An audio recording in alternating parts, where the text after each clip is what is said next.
Athletics. They encourage you to play hard and play smart and always show good sportsmanship. Best of luck from your friends, Brian, Kevin, and Wayne Colbeck. Hi, Jessica G. Well, hello, Libby Lexus. I'm so excited to get the spa treatment at Easy Clean Car Wash. My owner knows how much I love the soft water.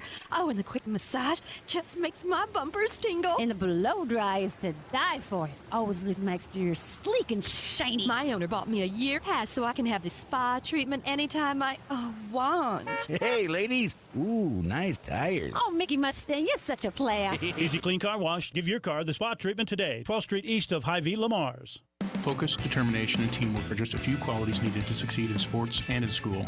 At Northwest Bank, attention to these same qualities is important to us. Our goal is to provide you with the best products and banking solutions. Best of luck, athletes, and keep reaching for your goals. Member FDIC. Kemp's Dairy of Lamar's is a proud supporter of area athletics. They focus on strong, healthy bodies with all their dairy products. And they continue to strive hard to provide the best possible dairy products to their customers. That's Kemp's Dairy of Lamar's. A home is a safe place to be, a roof over your head, and four walls to keep out the heat and cold. It's a child's laughter, a mother's song, and a father's strength. It's where we go for comfort and to share joy. It's your first school and your first church. It's where memories are shared. Hi, this is Julie Hurt, your Century 21 ProLink real estate agent. Whatever a home means to you, I am here to help you find the home you are looking for. Call 540-7757 and let me, Julie Hurt, help you make a house your new home.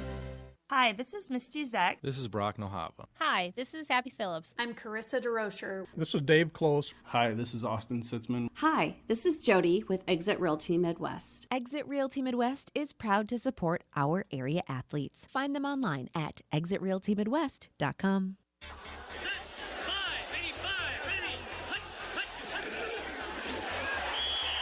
It's now time for high school football on 1410 AM, 96.9 FM, KLEM. Kraft looks to throw. He lobs it up over the right sideline. Found Keaton Bonderson down the sideline 20, 15, 10, 5. Touchdown, Gehlen Catholic. High school football. Looking for the end around right side, and that play gets blown up.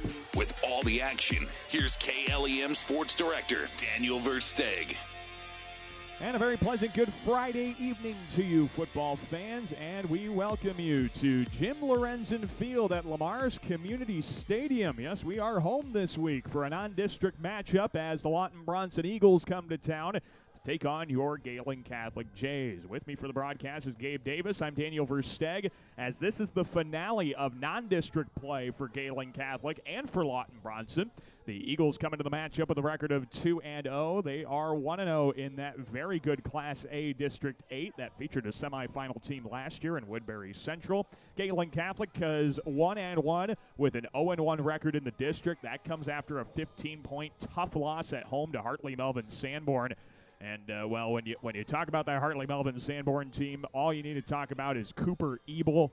And the Iowa State commit ran a bit of rough shed against the Jays. But, you know, one thing, Gabe, is that Coach Jeremy Schindler's got his team playing their best here. A lot of these guys are seniors. And you know one thing, they are going to flush last week away and get ready to potentially get back above 500 this week.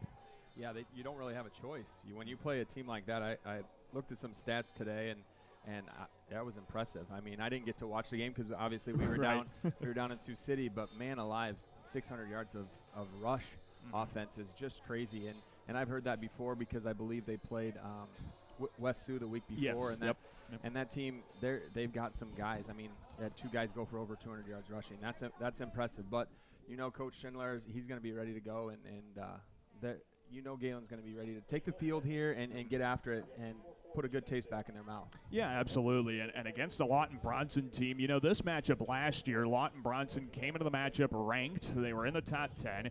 Gehlen went down there. Dylan Lehman had an outstanding contest, so they were able to come away with the upset in Lawton that night.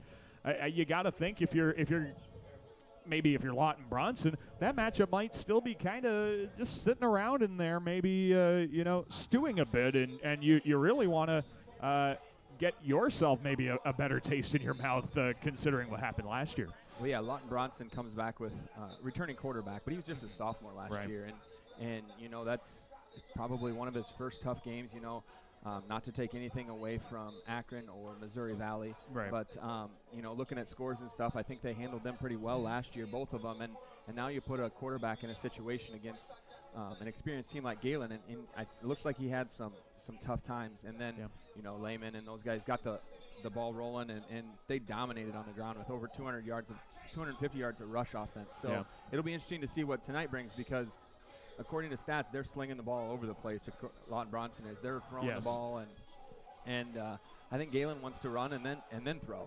Obviously we know Bonderson's a great athlete, but Spangler's a great running back too. So it'll be interesting to see how this all plays out tonight. Yeah, and Coach Schindler talked about that a little bit on the pregame. Last week, Gehlen saw from their offensive game plan that they were going to be able to throw the football a little bit better, and that's what they did pretty well against Hartley Melvin Sanborn. The week prior against Unity Christian, they felt they could run the football better.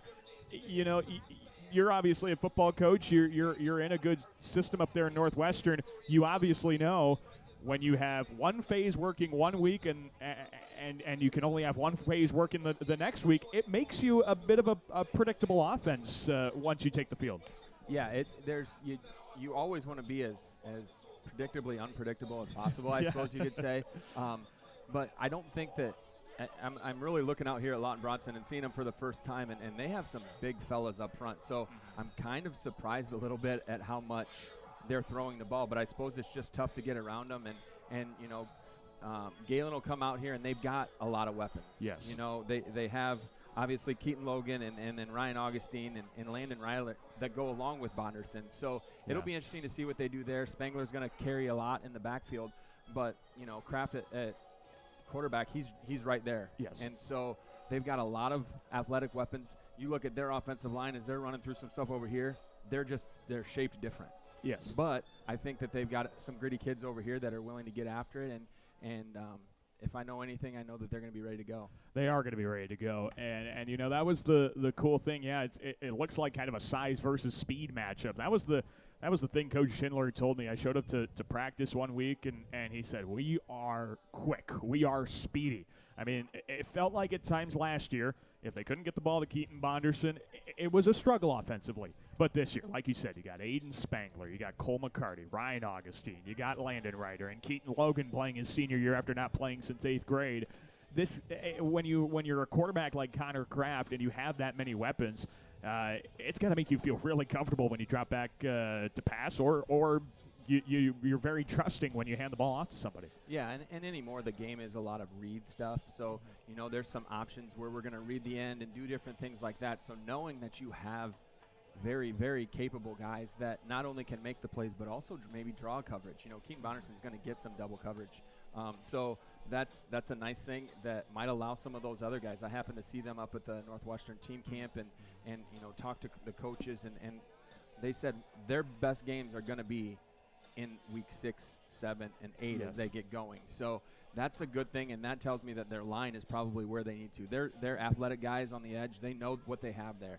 But they're inside guys. I know McCarty's a sophomore, and I was really impressed with him at the camp. Yep. It's going to come down to making the big plays, but those guys up front need to gel, and tonight's going to be a great night for that. Yeah, and with Coach Schindler as a former offensive lineman, he knows the importance of the O-line, and he knows how important they need to their play needs to be, and how important that is to their success. Of course, normally, if you pay attention to KLEM most of the time, we are on the road most Friday nights. Well, of course, Lamar's Community played last night in Sioux City, so we had a free Friday night. Figured we might as well come on out here to Jim Lorenzen Field and bring you this contest, because this game, like we talked about earlier, was so good last year. It was so competitive, and we're expecting another one. These two teams are receiving votes in the latest Associated Press rankings, which means they're just outside of the top 10. but some people across the state have given them consideration as some of the 10 best teams in Class A football. So we'll see how these two play out. It is Gehlen Catholic. It is Lawton-Bronson. This is the finale of non-district play. The next 5 weeks for both teams feature all district contests. And boy, those will be important 5 games down the stretch. Let's get a break in. When we come back, Jeremy Schindler joins us to talk about last week's loss to Hartley-Melvin-Sanborn, how quick the guys need to move from it, and what they see in Lawton-Bronson here tonight. We're back with Coach Schindler after this here on KLEM. Lamar's Community Athletic Boosters are proud supporters of this broadcast. Hard work and determination are vital to the success of our area athletics. The Lamar's Community Athletic Boosters are proud to stand behind our athletes and coaches as they work towards success on the field and in the classroom. Peace Pizza House is your destination before and after the game. Whether you need to feed the whole family or just looking to get out before the game, make sure to stop at Peace Pizza House. You'll find many appetizers, burgers, salads, pasta, and of course, Peace Pizza House outstanding pizza selections. Your entire family is sure to find something they're looking for. Peace Pizza House would like to wish our local teams the best of luck this season. Hummer's Lawn Care Service will provide you with the services needed for the best-looking lawn in your neighborhood. Is it thatching, fertilizer, or simple maintaining of your freshly cut grass? Call Hummer's Lawn Care at 546-4087. Hut, hut, hike! Hey, Don King here from the Orange City Ace Hardware. We are happy to have a huge selection of what you need to keep your home a happy one. From Eagle battery-operated power tools to paint, kitchen appliances to apparel. We are even happier to support our area athletes and their families. Orange City Ace Hardware. Get a special loan rate from Northwest Bank. Take a vacation, buy a car, or consolidate debt. Use the equity in your home for what you want. Northwest Bank's home equity line of credit special of 4.99% annual percentage rate fixed for 18 months. Then variable rate thereafter. Currently 5% APR. This offer is available for a limited time to qualified borrowers. Stop in or call 800-678-4105 for details about credit costs and terms. Apply online at nw.bank. Equal housing lender. Member FDIC. Commitment you can bank on. At Arnold Motor Supply in Lamar's, they understand service really does make the difference. They'll take the extra step to help you find the right part. The first time, every time. At Arnold Motor Supply, service really is the difference. We're proud to be Arnold Motor Supply. This is Jeremy Schindler, head coach for the Gehlen Catholic football team. You're listening to Jays football on 1410 AM, 96.9 FM, KLEM. Welcome back to our Friday Night Football pregame show here on 1410 AM and 96.9 FM. KLEM, Daniel Versteg with you. We are joined by the head coach of Gehlen Catholic football. It's Coach Jeremy Schindler. His team coming off a loss last week to a very good Hartley-Melvin-Sanborn squad. The Jays sitting 1-1 now, 0-1 in district play. And Coach, first of all, I guess the question after a tough loss like that against a team that you were able to be competitive with, how did you guys respond in practice, putting the work in and things like that over the last week? Yeah, I think we've responded well and had a pretty good week of practice. It was a weird week having the holiday on Monday, but we were able to get a little bit of kind of scheme work in on Monday with our full team, and then Tuesday they had the guys had a JV game, so. We keep a decent amount of guys back and for varsity, and those guys were able to get a lot of fundamental work in, which is going to be key over these next 3 to 4 weeks. We really got to get back to the fundamentals. The first, you get 3 weeks to prepare for a game preseason, and you're trying to get your offense in, you're trying to get your defense in, and even those first couple weeks, you're making minor adjustments with the game plans and stuff like that. So, now that you've got the offense in and you've got the defense in and you're pretty happy with where those are at, now it's time to go back to the fundamentals and really hit those hard, because that's what makes you a better football team, improving your players that you have and making sure they're utilizing the proper techniques that are going to lead to the most success. So we had a great practice on Tuesday, and then, Wednesday we were able to Wednesday and Thursday, clean it up with some full team stuff and just be sharp for tonight. Well, absolutely. You talk about fundamentals, and a lot of coaches, I think, talk about the improvements from week one. to week 2. But you get such a quality opponent in week 2 and another quality opponent tonight here in week 3. What were some of those lessons and some of those improvements you were able to make, maybe in the fundamental side, maybe in another side that you're hoping to be able to see some improvement in from a loss to tonight? Well, I think the big thing that we talked about was finishing, and I don't necessarily know if it's not an effort type finishing that we're trying to improve. What it is an attitude, and that's finishing blocks, finishing runs, finishing tackles.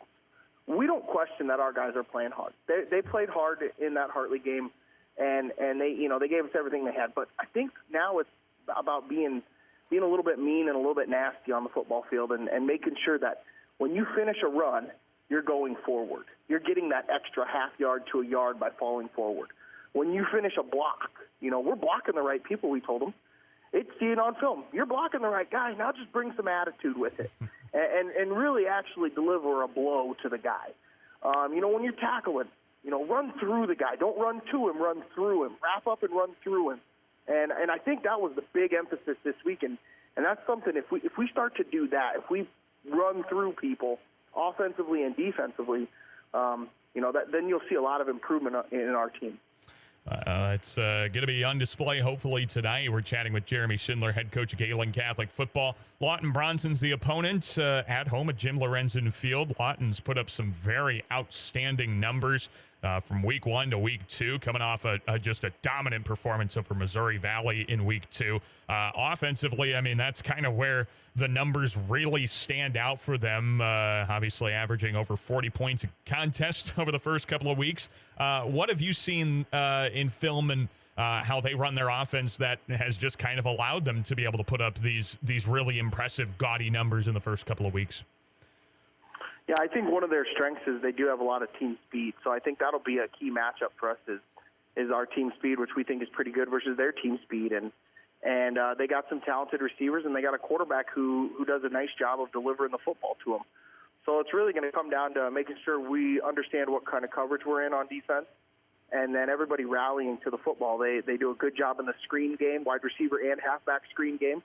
So, again, getting guys to the ball carrier is going to be really important. And then on offense, they have they're a good tackling team. So we're going to have to make sure that, again, we get on our blocks, stay on our blocks, finish, and are able to finish runs and runs after catches as well to be successful offensively.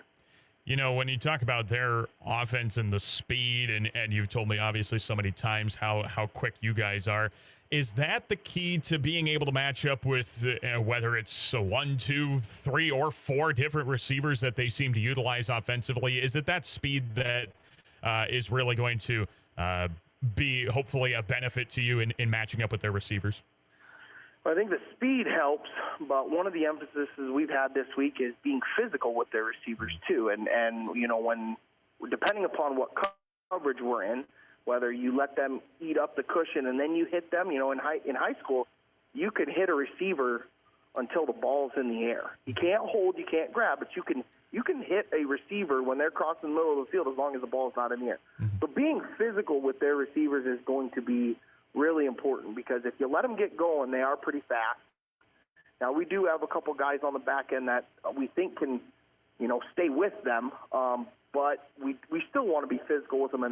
And if you make that quarterback wait an extra click because you're physical with his receiver, you might get some QB sacks in there. And we'd love to see our defensive line and linebackers who are blitzing tee off on the quarterback a little bit tonight.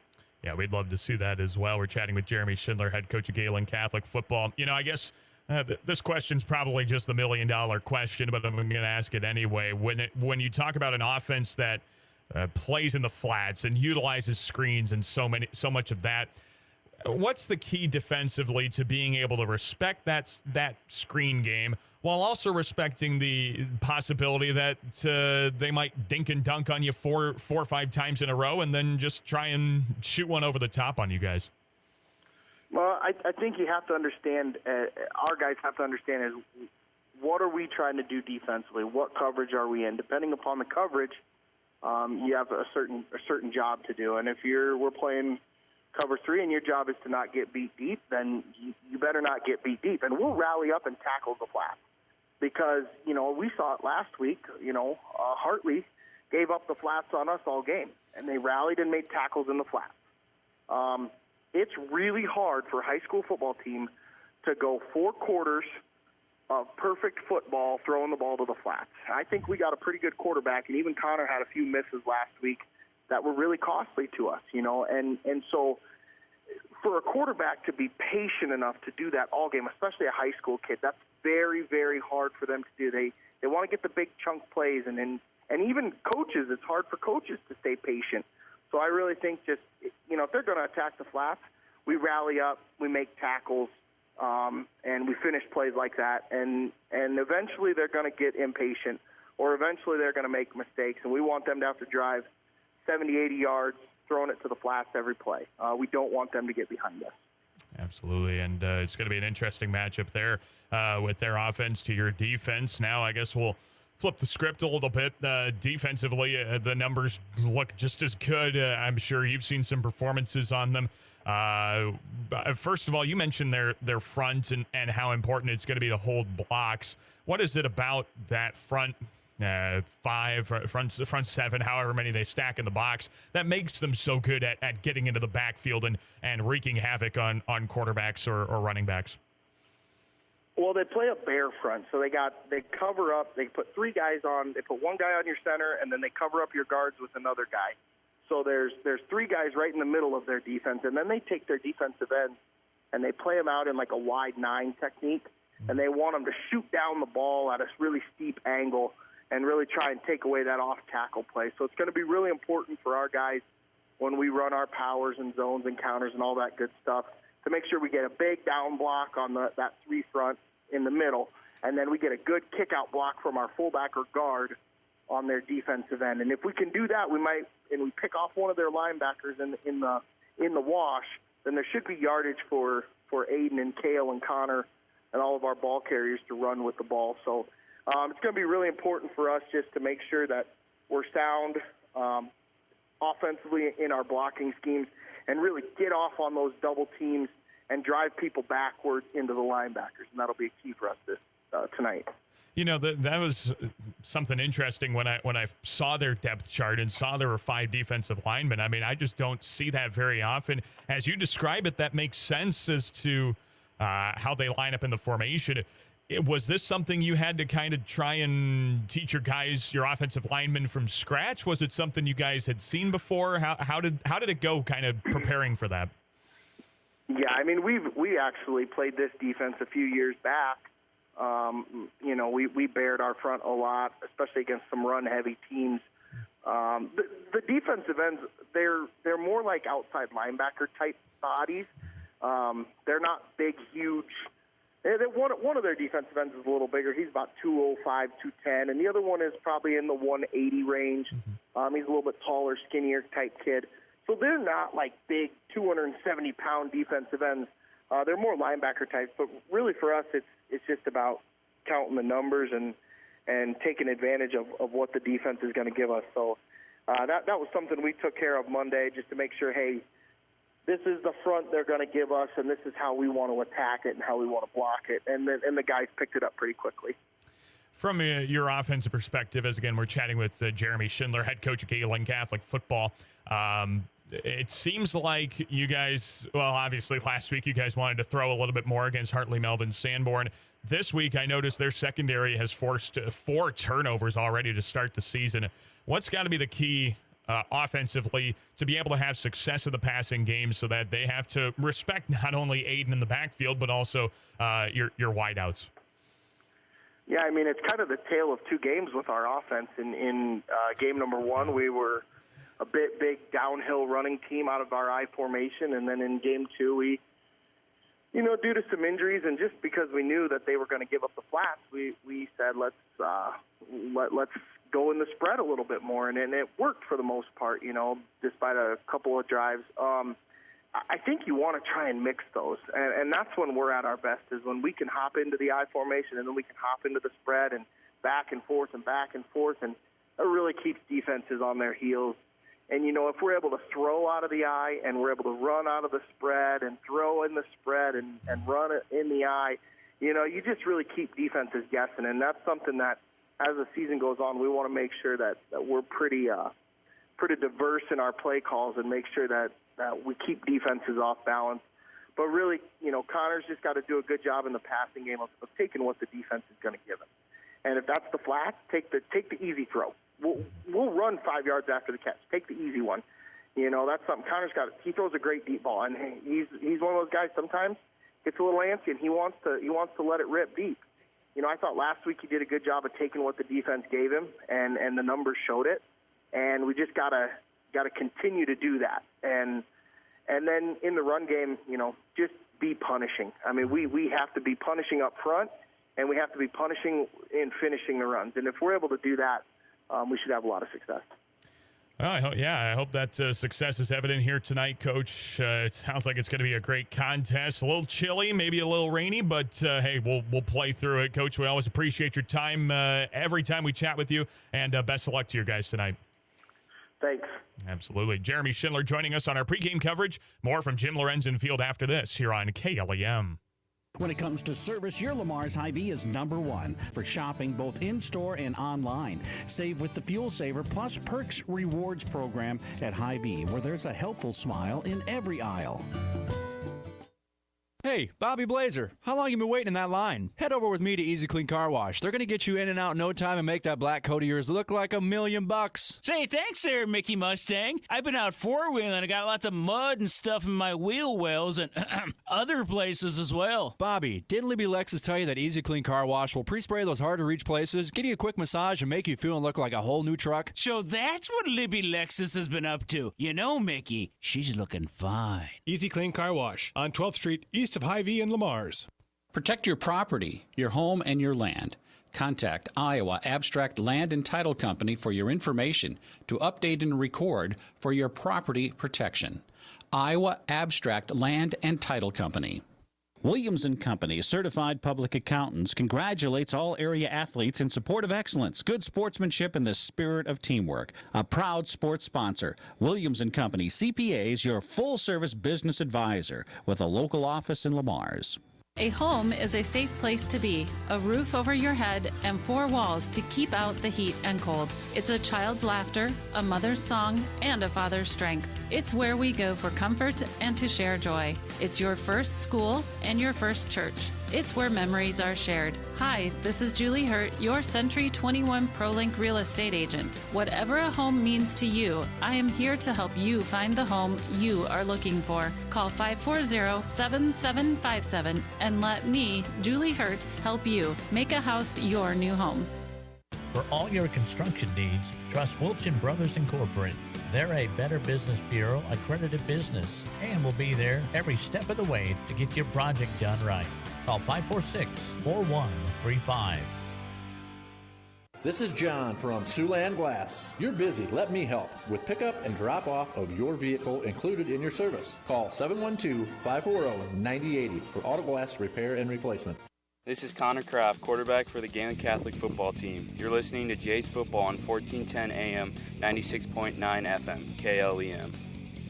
And we welcome you back to Jim Lorenzen Field in Lamar's Community Stadium for a non-district matchup between the Gehlen Catholic Jays and the Lawton-Bronson Eagles. Two teams receiving votes in this week's Associated Press Class A football rankings.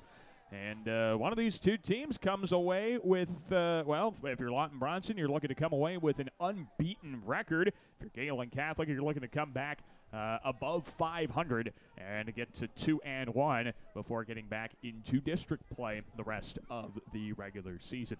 Lawton-Bronson won the coin toss. They've elected to defer their choice, so it'll be Gehlen Catholic receiving the opening kickoff of the contest. It is week 3 of the high school football season here from Lamar's. We're glad you're tuned in, whether you're watching on the KLEM Radio YouTube channel or listening on air. We're glad you're tuned in. Marcus Silva has this one teed up for Lawton-Bronson. Gehlen Catholic goes back with Aiden Spangler and Keaton Bonderson KLEM Lamar is bringing you high school football as Silva sends a high right-footed end-over-end boot. This one's fielded left hash by Aiden Spangler. Taken out to the 20, 25 in between the hashes to the 30, and Spangler gets wrestled down at the 32-yard line. That's where Gehlen Catholic will start their first drive of quarter number 1. So some good field position there. Aiden Spangler getting the Jays started on a high note, and I think if you're Gehlen Catholic, Gabe, after the loss last week, you really want to come out, and I think you want to set the tone here early offensively. Yeah, I think you just need to establish yourself. Like Coach said in the pregame stuff, they've really gone both ways in both games offensively. So finding what's going to be the way they want to go tonight and finding what's going to be successful. Under center lines up Connor Kraft as he play action fakes. He's looking to take a shot right away. Finds Keaton Bonderson. Left sideline 30 to the 20 to the 10 and all the way into the end zone for a Gehlen Catholic touchdown. First play of the ball game goes 68 yards for a score, and Gehlen Catholic's on top 6-0 to start the contest. Well, they found something. I don't know if it's going to be there all night. I'm sure Lawton's going to make some adjustments, but if you can get that right out of the chutes, and he just ran right by him. I don't know. Corner must have not respected his speed, must not have tuned into state track last year because Bonderson just flew by him, and that was a great ball by Kraft. You could not have asked for a better start. When I said setting the tone, I was thinking maybe you work off a 9-play drive, you get into the end zone in 5 minutes. Nope. Connor Kraft finds Keaton Bonderson for a 68-yard touchdown pass on the first play from scrimmage here tonight. And now Keaton Logan with a right-footed point after try. It is through the uprights, and it is good. Well, what a way to start this contest. 68-yard touchdown pass from Connor Kraft to Keaton Bonderson. Lawton-Bronson has a chance to respond when we return. You're listening to high school football here on KLEM. The Lamar's Agri Center, your local source for Scott's lawn products, top-performing Kemp feed products, a full line of agronomic inputs, bulk grass seed, bird feeders, bulk bird feed, and outstanding service. The Lamar's Agri Center, your source for everything that grows. Advanced Eye Healthcare, Dr. Becky DeRuyter knows all of our student athletes need to keep their eye on the ball. Make sure with an eye exam at Advanced Eye Healthcare at Walmart Vision Center in Lamar's. Dr. Becky DeRuyter. This is Aiden Spangler, and you're listening to Jays Football on KLEM. And we welcome you back to Lamar's Community Stadium at Jim Lorenzen Field alongside Gabe Davis. I'm Daniel Versteg. Yeah, no better way to start this Week 3 high school football contest. 68-yard touchdown strike from Connor Kraft to Keaton Bonderson. And now Lawton-Bronson's going to have a chance to respond. And I guess the question now, if you're Lawton-Bronson, is, boy, how in the world do you answer that long touchdown pass that the Jays were able to break off? Yeah, that was perfect. You could tell that they had planned that all week long, and they knew they had maybe a mismatch on the outside for one reason or another. And we'll see if they keep coming back to that. But now it's Lawton's turn, and they put up a bunch of yards, especially in the air. So we might be in for a shootout tonight. Well, it's the first 7 points of maybe many as Logan squibs one up the middle of the field. This one's fielded at the 13-yard line. It's taken out by Loudon. Grimsley to the 25-30, shoves a defender to the ground, and Grimsley gets up to the 33-yard line. So similar field position. Lawton-Bronson will start first down and 10 from their own 33-yard line. Yeah, not a deep kick, kind of just a squib kick. Got it. He picked it up, and he was holding it kind of loose. As a coach, you sit there and you wonder about that, especially because the ground's wet. It just got done raining a little bit here. So we'll see if that comes back to – I see the ball boys down there, and they've got their towels around their neck ready to go. So we'll see what Lawton does here. Yeah, thankfully we're on a turf field, but that still doesn't account for what the football is going to be experiencing here in the wet. Dropping back to throw is Braden Heiss. He takes a shot over the left seam and just barely overthrew his target. Keaton Logan on the backside was there on coverage, and the incompletion will bring up 2nd and 10. Yeah, the receiver actually played some really good defense there because Keaton Logan picks that, and that's a totally different situation. So we'll see what happens here. There was no running back in the backfield, and they didn't leave anything to disguise there. That was Jesse Olerking, the target there for Lawton-Bronson. 4 receivers. Now there is a back in the backfield of Braden Heiss, who drops to throw, throws toward the left sideline. It's caught by Loudon Grimsley. He's outside the left numbers to the 39. Yeah, he might have lost the football out of there as well. But he lost it out of bounds, so a gain of 6 will bring up 3rd down and 4. Well, that was a great job of rallying. That was Connor Kraft out there rallies to make that tackle and brings up a 3rd and 4, 3rd and 5. and they're quick on the ball here. From the 39-yard line of Lawton-Bronson, 2 receivers right, 1 left. The Jays jump and commit a neutral zone infraction, and that's going to give Lawton a first down. Yeah, that's not what you want, and it's hard because they're playing with so much energy right now. Big offensive play, almost an interception, followed by a nice play, and puts him in a 3rd down, and looked like Spangler was ready to go there, and he was going to bring some heat. 11:28 to go here in the first quarter. Gehlen Catholic up 7-0 already here on Lawton-Bronson. 68-yard touchdown strike from Kraft to Bonderson is the only score. First down and 10 for the 44. Here's the give straight up the middle. Braden Williams on the carry, and he meets a strong Gehlen Catholic defense who brings him down to the 46. Just a pickup of 2, sets up 2nd and 8. Yeah, Aiden Spangler was there to meet him. Aiden is where's he listed at? Defensive end. He kind of came back around there. That's what I thought. I think he's lining up down there, but he almost tackled him at the linebacker spot and then drove him back. Nice play. 2nd and 8 for the 46. Out of the gun. This is Heiss dropping to throw. Faces a lot of pressure. He's chased from behind now. Throws it wildly. Somehow got it out there to Oler King, who's wrestled out of bounds across midfield at the 48 of Gehlen Catholic. It's a pickup of 6 when he should have been sacked for a loss. And that's going to bring up 3rd down, and let's call it 3. What a play. Aiden Spangler was right on top of him. Also some pressure from, was it 92 in there? I'm trying to check numbers. Our spot's kind of a little bit different than it was last week, but a lot of pressure. Here they go with some motion. And around left side, Caleb Garnan gets across the 45, and he's tackled out of bounds far sideline of the Gehlen Catholic 41-yard line. Carry of 7 yards on the end around. That moves the chains for the Eagles. It also does not help that we have Lawton-Bronson wearing white-on-white jerseys. As a broadcaster, that is the last thing you would ever want, and I know our PA system and all those guys here in the booth would say the same. First down and 10 for the Eagles. Ball at the Gehlen Catholic 41-yard line. Heiss takes the helmet. Heiss snap, faces immediate pressure, throws after getting hit, and throws it wide of Caleb Garnan, and incomplete. Going to set up 2nd and 10. Cole McCarty came in there and put a lick on him. I mean, they're putting a lot of pressure on this quarterback, and he's gotten rid of it, but eventually this is going to take its toll. Well, and Coach Ellenzone has talked about so many times how the Jays need to be aggressive, and Gehlen jumps again on 2nd down and 10. They committed an encroachment penalty, moving up another 5 yards to set up 2nd and 5. Yeah, again, it was one play in the first drive where they jumped, and then the quarterback made just a great play to get out of the sack on the second set of downs, and now you give him a 2nd and 5 after holding them on the first play. From the Gehlen Catholic 36 now, this is Heiss of the gun. 2 receivers on either side of the formation with 10:13 to go in the first quarter. 7-0 Gehlen Catholic. Heiss with a back to his right. Takes the chest high snap. 3-step drop. Screen. Immediate pressure again, but dumps off the screen to Braden Williams. Right seam. He barely gets back to the line of scrimmage, and the Jays rally to the football. 4 players in on the stop. No gain after all of that. It'll be 3rd and 5. Really nice play. They set up the screen nicely, and actually they were out there and they had blocks in the middle of the field, but the screen went out to the right and there was no blockers out there. Great play. They actually moved him back to the 39-yard line. I thought they might have given him forward progress, but instead it's a loss of 3. Sets up 3rd and 8 for the Eagles at the Gehlen 39-yard line. Another 4-receiver set. Heiss drops to throw. Passes over the middle. It got knocked away in the middle of the line of scrimmage. Cole McCarty got his left hand up there to knock it away, and it's now 4th and 8 for the Eagles. This pressure's really causing some issues for the young quarterback, Heiss.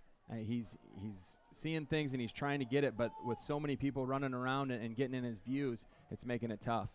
So now 4th and 8, a punting scenario here for Lawton-Bronson. Jesse Olerking is out there to do the kicking. He's only averaged 21 yards a punt. Keaton Bonderson standing at his own 5-yard line is back deep to return. Olerking takes that long snap, sends a high right-footed knuckler. That's a great kick. Bonderson muffs the punt, and Lawton-Bronson is on it at the 5-yard line.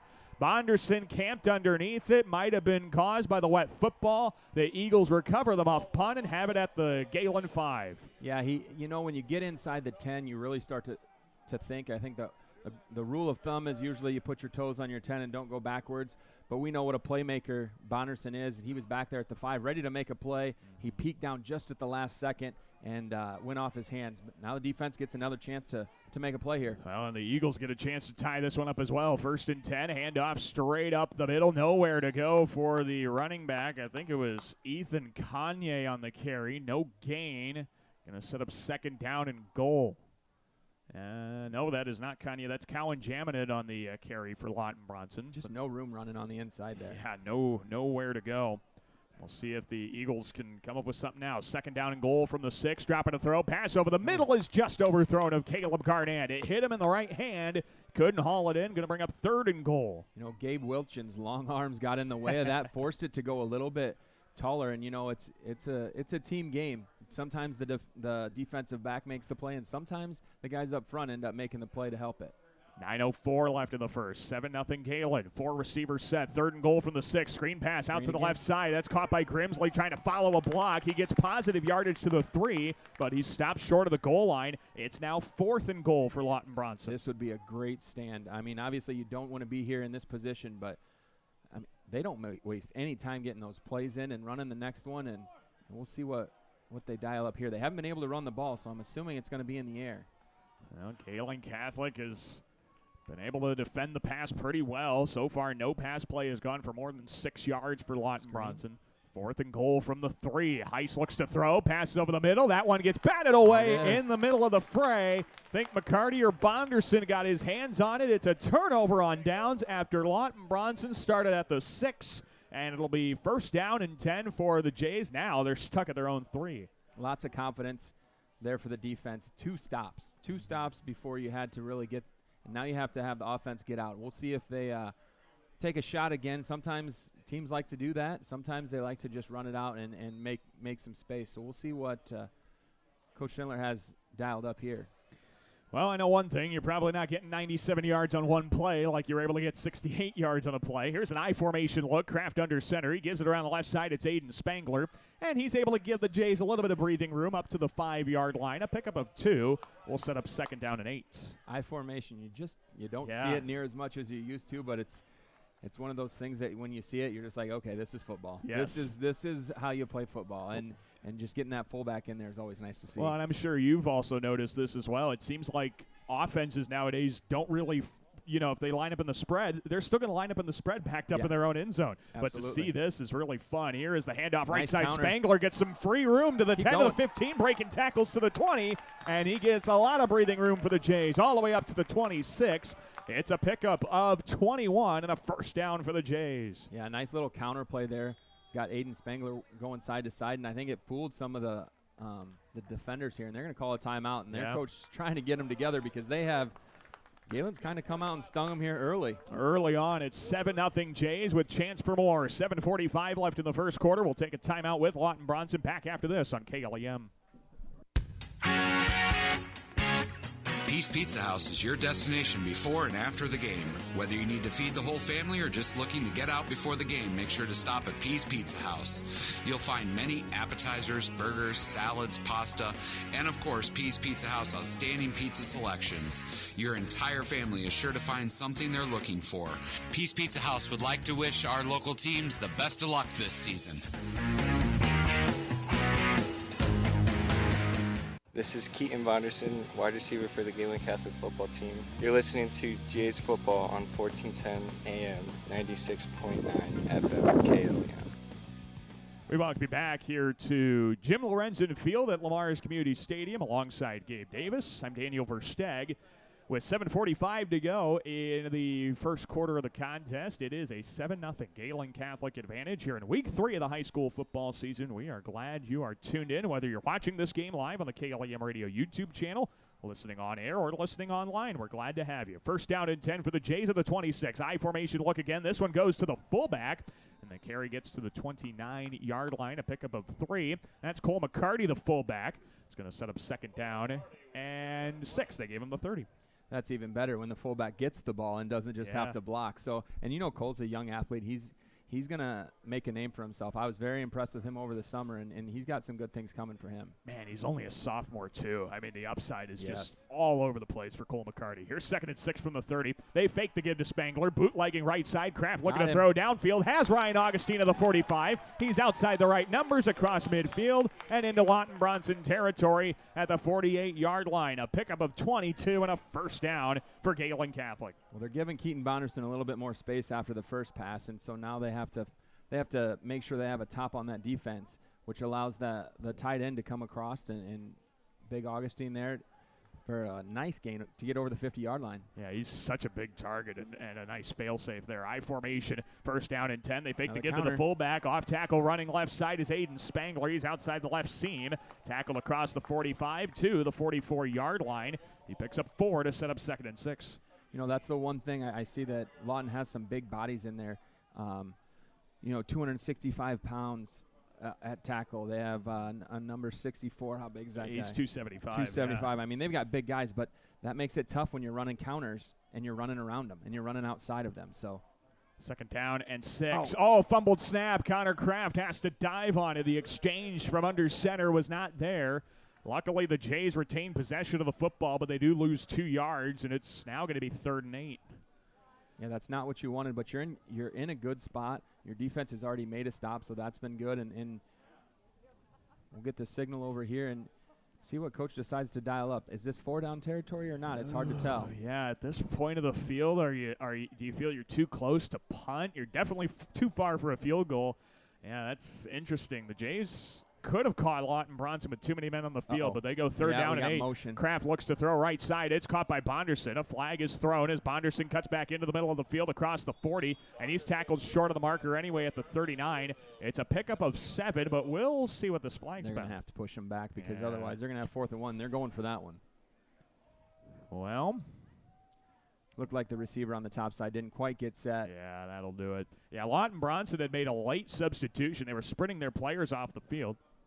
And, yeah, it is going to be a flag back for Gehlen Catholic. That'll back them up to their own 49-yard line. So they're back across midfield on the penalty.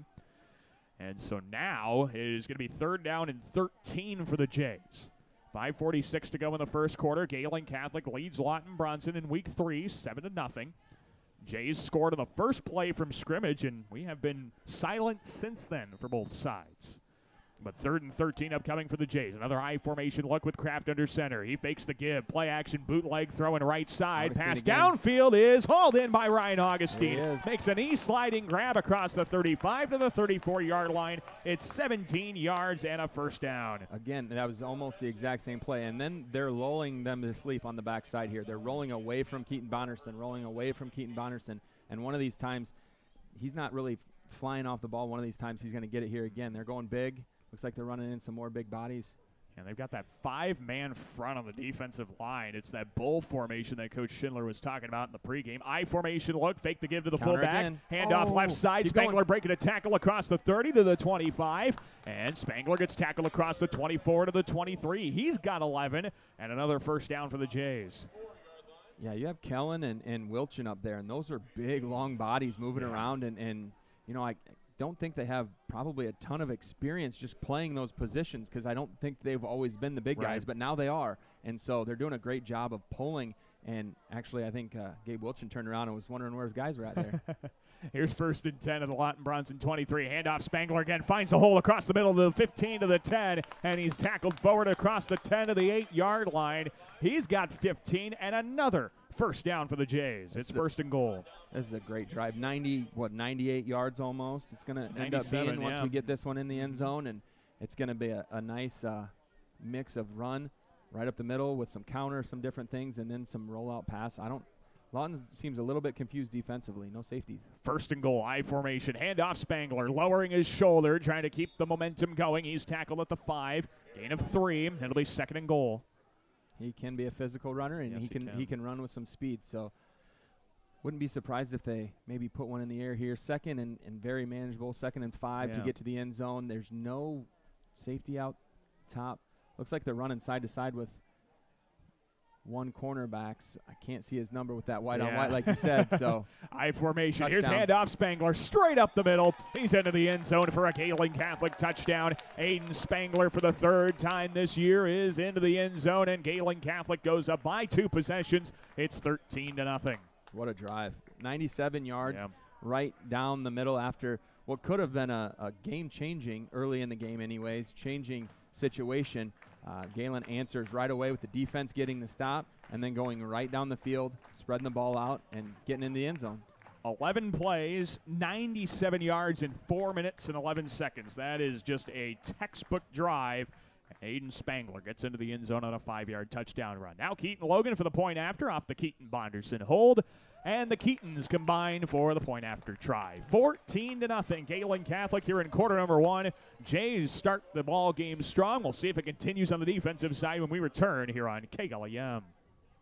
Certified Public Accountants Cruz & Cruz extend their support to all the athletes and remind everyone, in the spirit of sports, participation is more important than winning. Cruz & Cruz Accounting, proud to be a sponsor of KLEM Sports. Whether you're building, remodeling, or renovating, choose the professional that you've come to trust. O.H. Livermore Construction. From commercial to residential, remodeling to a complete renovation, contact O.H. Livermore Construction for a free estimate today. 540-6247. O.H. Livermore Construction, Lamar's.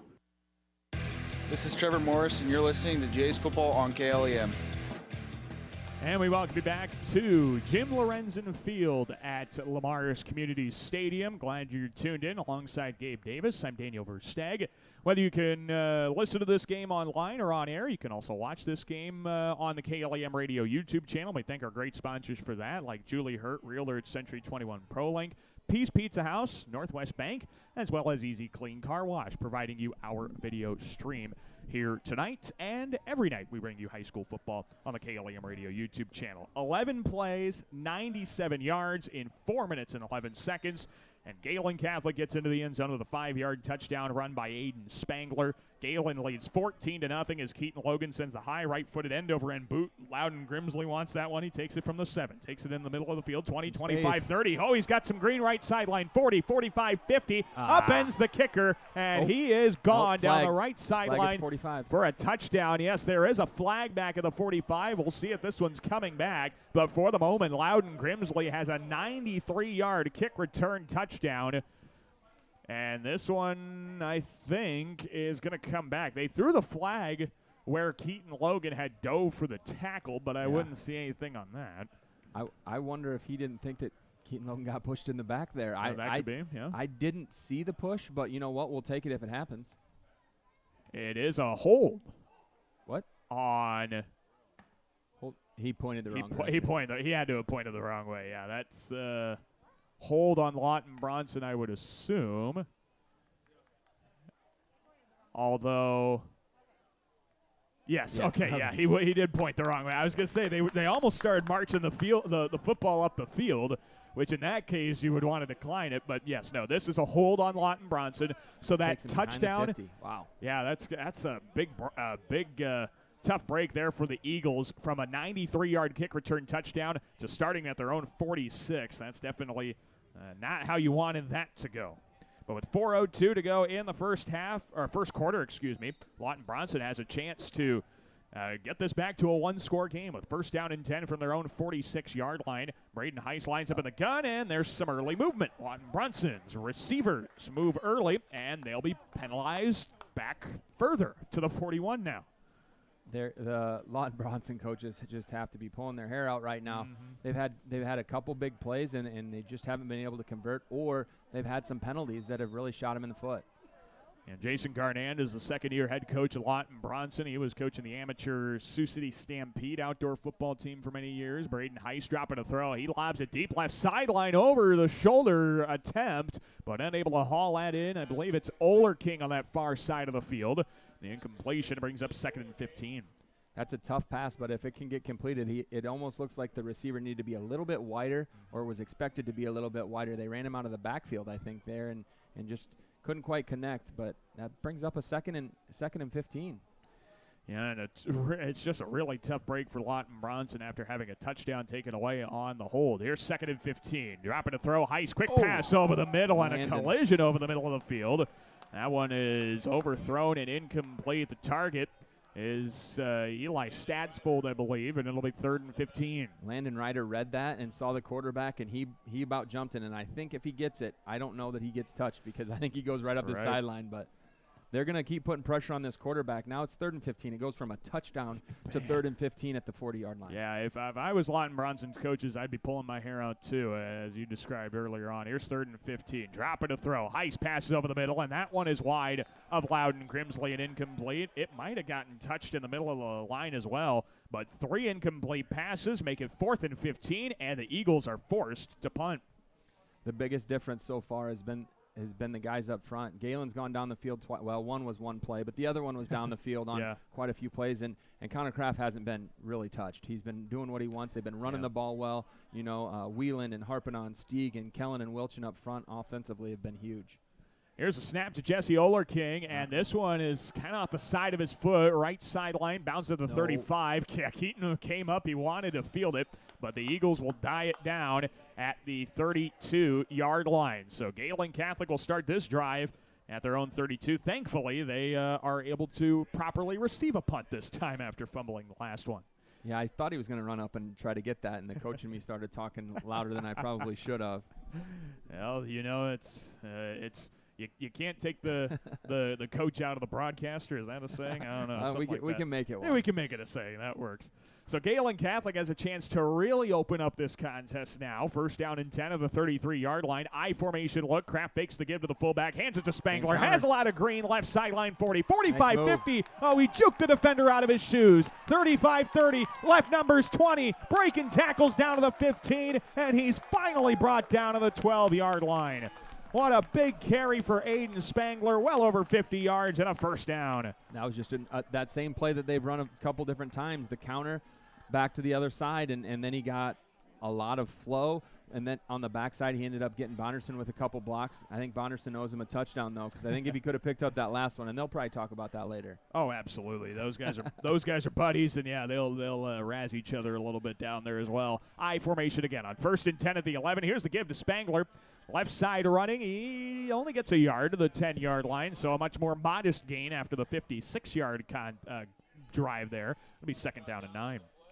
It's crazy that they have where they have their linebackers playing. They have one guy over Keaton Bonderson, and then they have a linebacker safety way out there, which is allowing for some of these runs. They're going to have to almost give up on that, but that's a scary proposition too. It is, yeah. Here's the I formation look again. 2:50 to go in the first quarter. Kraft fakes the give to the fullback. Bootlegs right side. He has some time to throw toward the end zone. Diving try. Keaton Bonderson couldn't haul it in. A bit of a low throw. Bonderson got his hands on it, couldn't haul it in. It's now 3rd and 9. That was the first time Connor Kraft, I think, has been hit tonight, and it just caused a little bit off, and Keaton tried to go down to the knee to make that catch, couldn't quite wrangle it in. A good effort, though, all the way around. I mean, that's what you get when you have a couple of seniors like that. They're going to lay out and try and make the play. Kraft goes under center once again in an I formation look. 3rd and 9. Fake give, fullback. Handoff left side. Spangler fumbled the handoff. Ball is loose on the floor. There is a flag. Lawton-Bronson came up with the football inside the 15-yard line. Down? Okay. They say he was down. There is a flag in there as well. Sometimes they throw the flag instead of the beanbag. I've seen that before, so we'll see what happens here. Right. We'll see. They are waving the flag off. Grab the wrong thing out of the belt. And did they say he was down? Yeah. Oh. We'll take it. Yeah, if you're a Gehlen fan, you're going to take that as a gift because that handoff was fumbled right away. Lawton-Bronson's not really making too much of a stink about it, and now a timeout is called by Gehlen Catholic. 14-0. Jays will have 4th down and 11 when we return. 2:37 left in the first quarter. You're listening to high school football here on KLEM. Get a special loan rate from Northwest Bank. Take a vacation, buy a car, or consolidate debt. Use the equity in your home for what you want. Northwest Bank's home equity line of credit special of 4.99% annual percentage rate fixed for 18 months. Then variable rate thereafter. Currently 5% APR. This offer is available for a limited time to qualified borrowers. Stop in or call 800-678-4105 for details about credit costs and terms. Apply online at nw.bank. Equal housing lender. Member FDIC. Commitment you can bank on. Williams & Company, certified public accountants, congratulates all area athletes in support of excellence, good sportsmanship, and the spirit of teamwork. A proud sports sponsor, Williams & Company, CPAs, your full-service business advisor with a local office in Lamar's. This is Evan Stieg, and you're listening to Jays Football on KLEM. With Gabe Davis, I'm Daniel Versteg as we welcome you back to Jim Lorenzen Field at Lamar's Community Stadium. 4th down and 11. Here late in quarter number 1, it's 14-0 Gehlen Catholic. Jays have the football, and they're going to try and go for it here. They want to really stick it to Lawton-Bronson here in the first quarter. They have a chance to go up by 21 points if they can get into the end zone here. But on 4th and 11, It's going to be a real challenge. Yeah, I wonder. We're waiting on something here. Yeah, not quite sure what. But I think they were waiting for the timeout timer to clear off the score. Okay. That'd be my guess. But here we go. I formation look. 4th down and 11. Kraft under center. Takes a snap. 5-step drop back. Stands tall in the pocket. Throws back of the end zone. Leaping grab. Keaton Bonderson. He's in bounds. Back of the end zone for a Gehlen Catholic touchdown. 12-yard touchdown pass for number 12. And Bonderson has his 2nd score of the night. His 4th of the season. Jays up 20-0 in quarter number 1. What a ball by Connor Kraft. That was just right over the fingertips of the defender. They actually had 2 guys, and one of them kind of quit on it to the inside, and there was somebody underneath. He threw it right over top of his head, and the only question was he going to be in bounds, and the official was right on top of it. Yeah, he had a great view of it. Bonderson just barely getting the tiptoe down and hauls in the touchdown reception, his 2nd of the quarter. And now Keaton Logan for the point after try to put the Jays up 21-0. His right-footed line drive, end over end. Buddha's through the uprights. It's good. 21-0. Gehlen Catholic dominating Lawton-Bronson here in quarter number 1. We're back with more. Kickoff is next here on KLEM. At American Bank, we believe in offering you what you want in a bank. Free checking, free debit and ATM cards, extended lobby and drive-up hours, competitive loans and deposit rates, online and mobile banking with bill payment and mobile deposit services. American Bank, achieving success together for over 130 years. Member FDIC and equal housing lender. It's the corner for fashion. Clausen's on the corner downtown Lamar's. For men's, young men's, and ladies' clothing, a shoe department, and formal wear too. In-store alterations, gift cards, and personal service.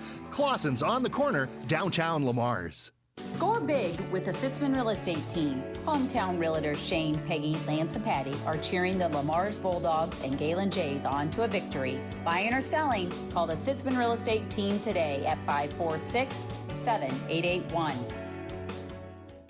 This is Will Harpernau, and you're listening to Jays Football on KLEM. We welcome you back here to Jim Lorenzen Field at Lamar's Community Stadium. Daniel Versteg joined by Gabe Davis. A 5-play, 67-yard drive. Took 1 minute and 10 seconds off the clock.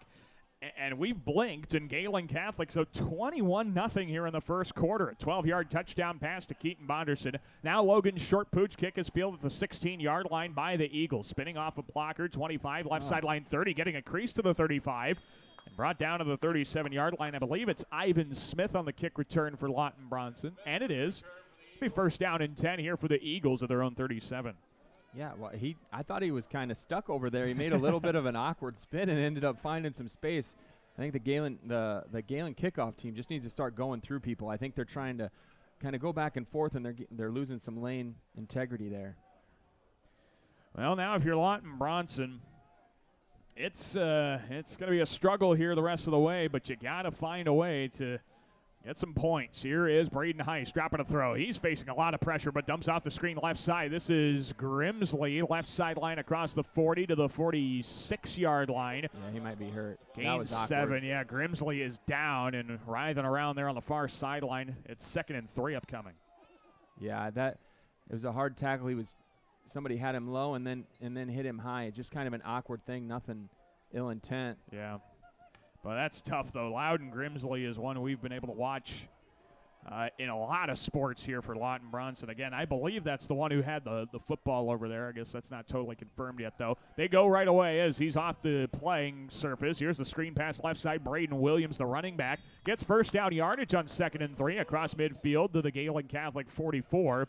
It's going to bring up 1st and 10. Cole McCarty's everywhere. He was in on the last 2 tackles, and you can see Lawton's just trying to slow Gehlen down a little bit. There's been a lot of pressure on their quarterback. They've had 2 screens now to start this drive, just trying to slow down the Gehlen pressure. And there has been a lot of Gehlen pressure here tonight. Those 3 defensive linemen. It's not many, but they've been all over the place. Here's a screen pass right side. That one's overthrown of Caleb Garnan and incomplete.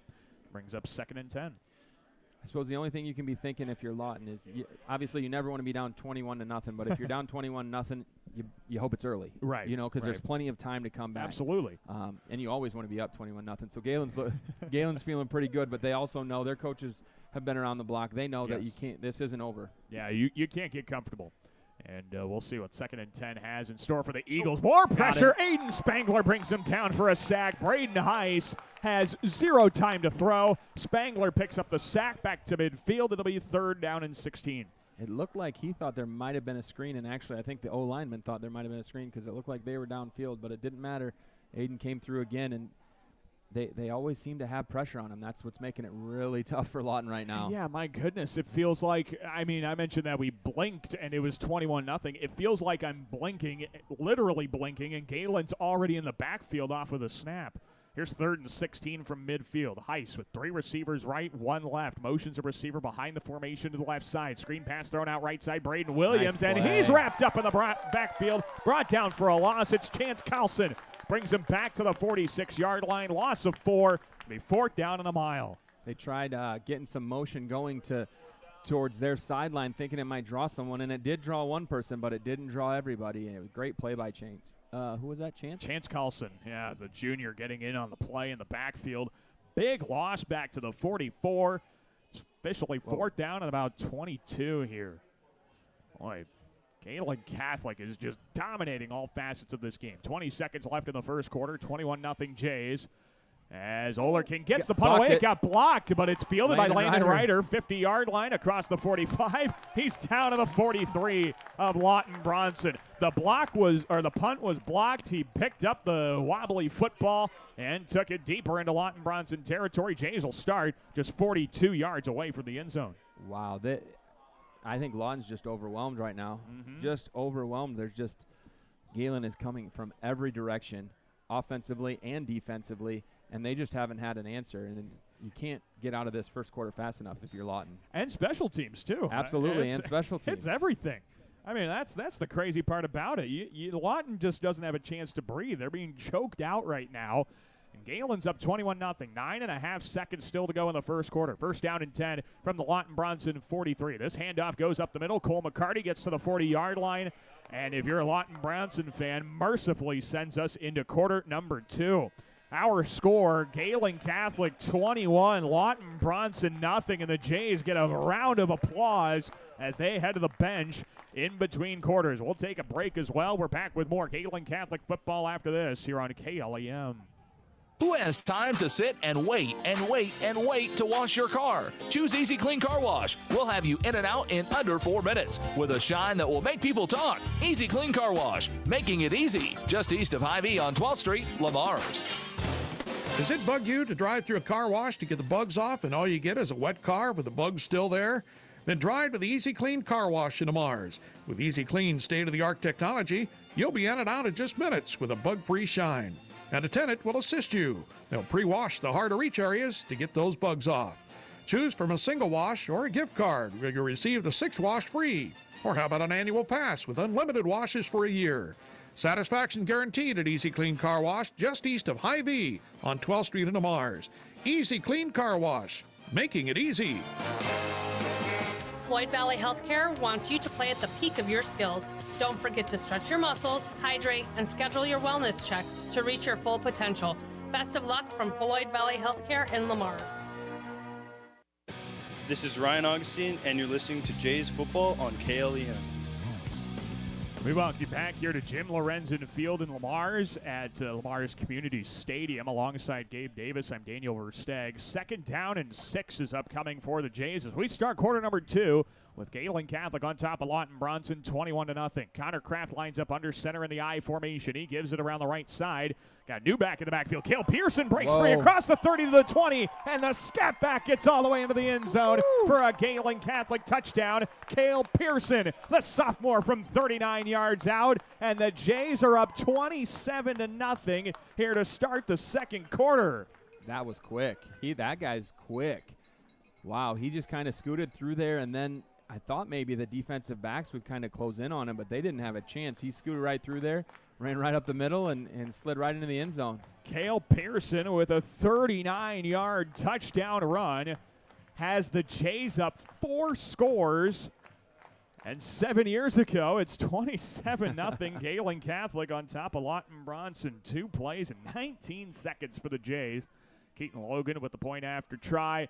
He's been getting good at these. It's a high arching one, but he's able to sneak it over the crossbar for the point after. 28-0. The Jays just can't stop. And they lead Lawton-Bronson early in quarter number 2. Back after this with more Gehlen Catholic football on KLEM. Young and old alike enjoy the competition of high school sports. Some participate, some watch, and some remember how it was. It's only a game, but it offers great life lessons and memories that last a lifetime. A few thoughts from Dan and Lori Rexwinkle of Rexwinkle Funeral Homes in Lamars and Akron.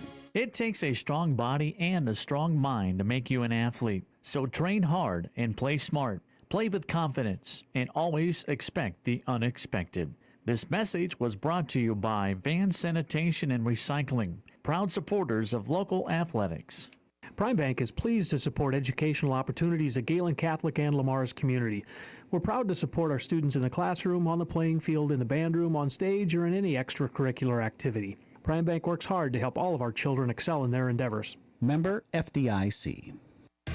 This is Brandon Gangler, and you're listening to Jays Football on KLEM. We welcome you back to Lamar's Community Stadium at Jim Lorenzen Field alongside Gabe Davis. I'm Daniel Versteg. Just an outstanding start here for Gehlen Catholic.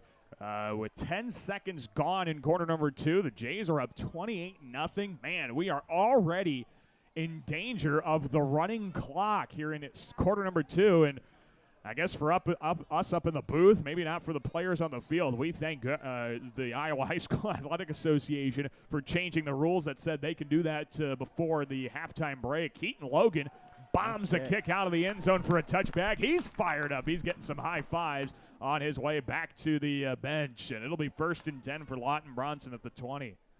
Well, I was just about to say I thought I had to be in the second half, but it looks like they changed the rules. No, they did change the rules. Well, we'll see what happens here. You know, I know the Gehlen coaches are trying to remind their guys not to think about that in this situation, but at the same time, they do have some young guys in there, and this is great experience time. It doesn't matter. This is great for the Jays to get some of these guys. It looks like they got, is that Mr. Lehman in there, number 64, freshman? Yep, Dane's in there. Dane Lehman's in there. Down there, so it's good opportunity, but Lawton-Bronson's not going to stop playing. Braden Heiss throws the screen right side. Braden Williams cuts inside the right numbers across the 20. Gets positive yards to the 24. Pick up of 4. It'll be 2nd down and 6.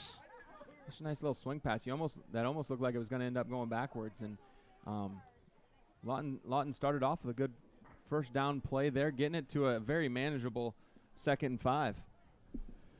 We'll see if Lawton-Bronson can just keep moving right now, because it's been a struggle for them. Heiss out of the gun. He gives it around the left side. Braden Williams trying to go off tackle. Stiff arms a defender, but he doesn't get any positive yardage. He's back down to the 23-yard line. Keaton Logan on the stop. If he didn't get him, Ryan Augustine would have. And it's 3rd and 7. And that's the same play that Aiden Spangler has made a night on, that just a counter pulling 2 guys.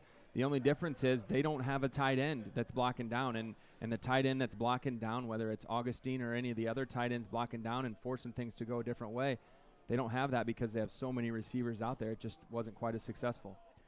3rd down and 7 upcoming here for Lawton-Bronson. They've been going 3 and out with incredible ease here tonight. They motion a receiver close to the formation, dropping to throw. Heiss passes over the middle. It's complete across the 25.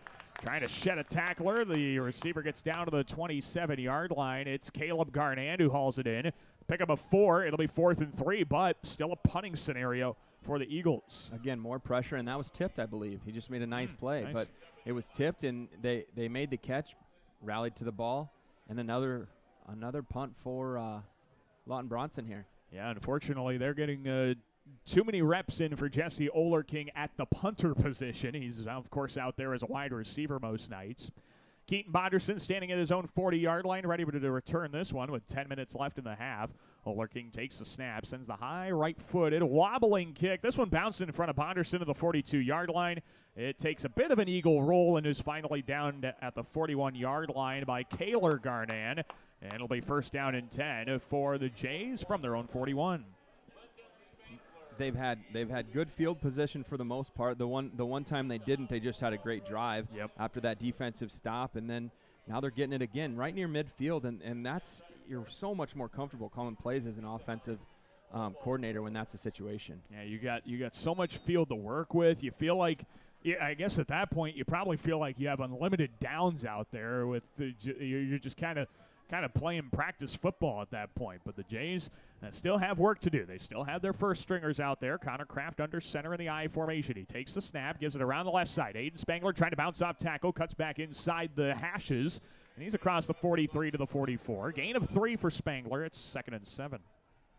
Yeah, there's still plenty to work on, and these are as much as their reps, their game reps, Yes. and the score, as irrelevant as coach speak as that sounds, these are reps. These are reps against another very good team. Yes. So it helps. Yeah, if you're tuning in and you're seeing Lawton-Bronson for the first time this year, this does not tell the story of their football team. Here's a handoff right side. Spangler lost the football.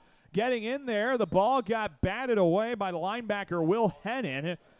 The play is down to the 43-yard line. Spangler is lucky to get back on that football as he fell to the turf. It'll be a loss of 1. It'll be 3rd down and 8. There hasn't been much that has gone wrong, but they have put the ball on the Yes, floor a they couple have. times. Even one time right before the Bonderson touchdown pass, touchdown catch, we both kind of thought that Aiden might have put that one on the ground and it maybe could have gone Lawton's way. So that's one thing you have to be sure of, because there's no easier way to get back in the game than a turnover puts them in field position and gives them confidence. Well, 3rd down and 8 now for the Jays, having to convert. They go spread, 4 receivers. Lawton brings the pressure, throws the short pass left side. Bonderson makes the catch. He's trying to reverse field, left seam across midfield. He's got the first down into Lawton-Bronson territory at the 47-yard line. That is a gain of 10, and that is good enough for a Gehlen Catholic first down. Oh, I think I know probably what happened there. A bit of a knee collision, I would have to imagine, is what ended up happening there. Keaton Bonderson slow to get up. His tackler is slow to get up as well. It is a gain of 10 yards to the Lawton-Bronson 47. Jays will move the chains, but yeah, obviously now the main concern is looking at Keaton Bonderson and seeing if he's going to be all right. And that's the last thing you need in a contest like this is players hurt. And the way you normally don't have 2 players down on the same collision. The only time that happens, I feel like, is maybe a helmet to helmet, but also the knees knocking together is never a good thing. Luckily, Keaton Bonderson gets up off the floor, and he's able to jog off the field under his own of his own volition. That's great to see. Now we just need the other part of it to be good as well with Lawton-Bronson out there. And you see Coach Jeremy Schindler out there on the field as well. He's showing some concern to the Lawton-Bronson player that's slow to get up. So evidently Keaton got the better end of that collision.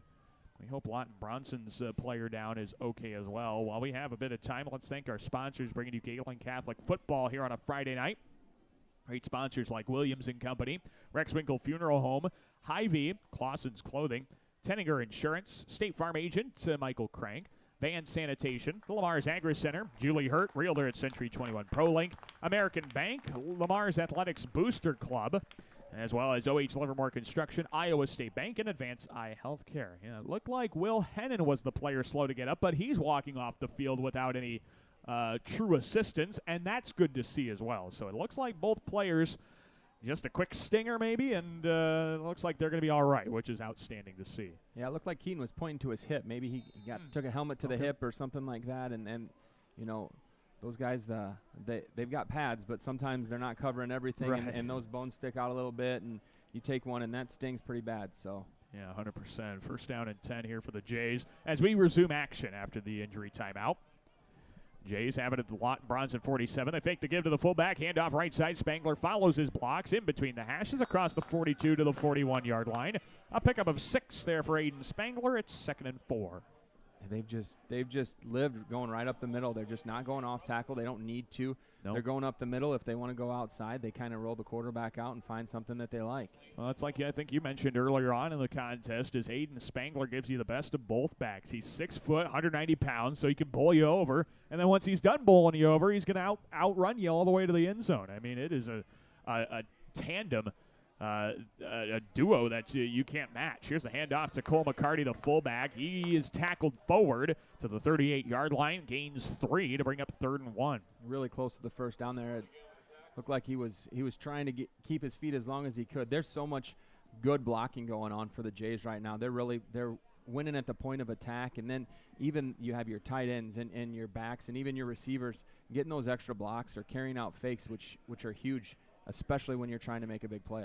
7 minutes to go in quarter number 2. 28-0. Gehlen Catholic on top of Lawton-Bronson. 3rd down and 1 for the Jays from the Eagle 38-yard line. Handoff Spangler. He's got the first down and just the first down. A gain of 2 yards when he needed 1. It'll be 1st and 10 for the Jays. Consistent.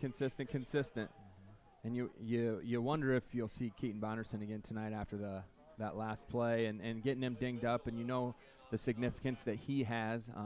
Also, you get some of those guys some reps that maybe haven't had some, and Lawton-Bronson played all week planning for Keaton Bonderson. Right. And maybe putting 2 guys on him, and now they're in a different situation.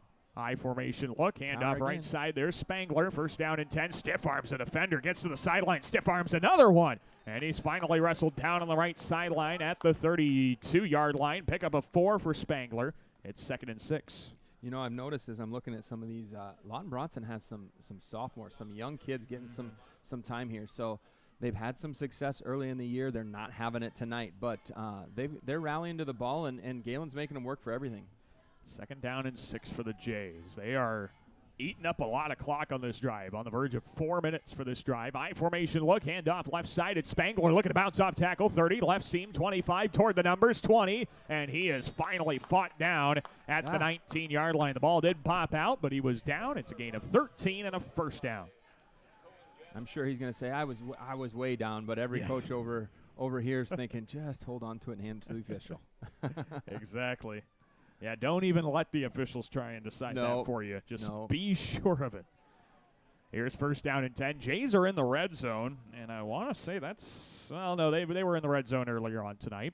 High formation look. Kraft gives it right side. That's Spangler, and he's trying to bounce off the tackler. Gets maybe positive yardage to the 18, but not much further. It'll be 2nd down and a long 9. You know, Coach is doing a good job of establishing the run and keeping it on the ground, but man alive, with no safeties there, it's got to be hard not to put one up in the air here to, one of your receivers. And, yeah, with Keaton off the field, it gives a chance for Keaton Logan, or I see Landon Ryder out there. Cole McCarty can play some receiver as well. Get them a chance to haul in some passes as well. We'll see if that ends up being the case. It's 2nd down and 10 from the Lawton-Bronson 19. High formation look. Kraft, the 5-step drop. Has time to throw over the middle. Reaching out for it, Landon Ryder.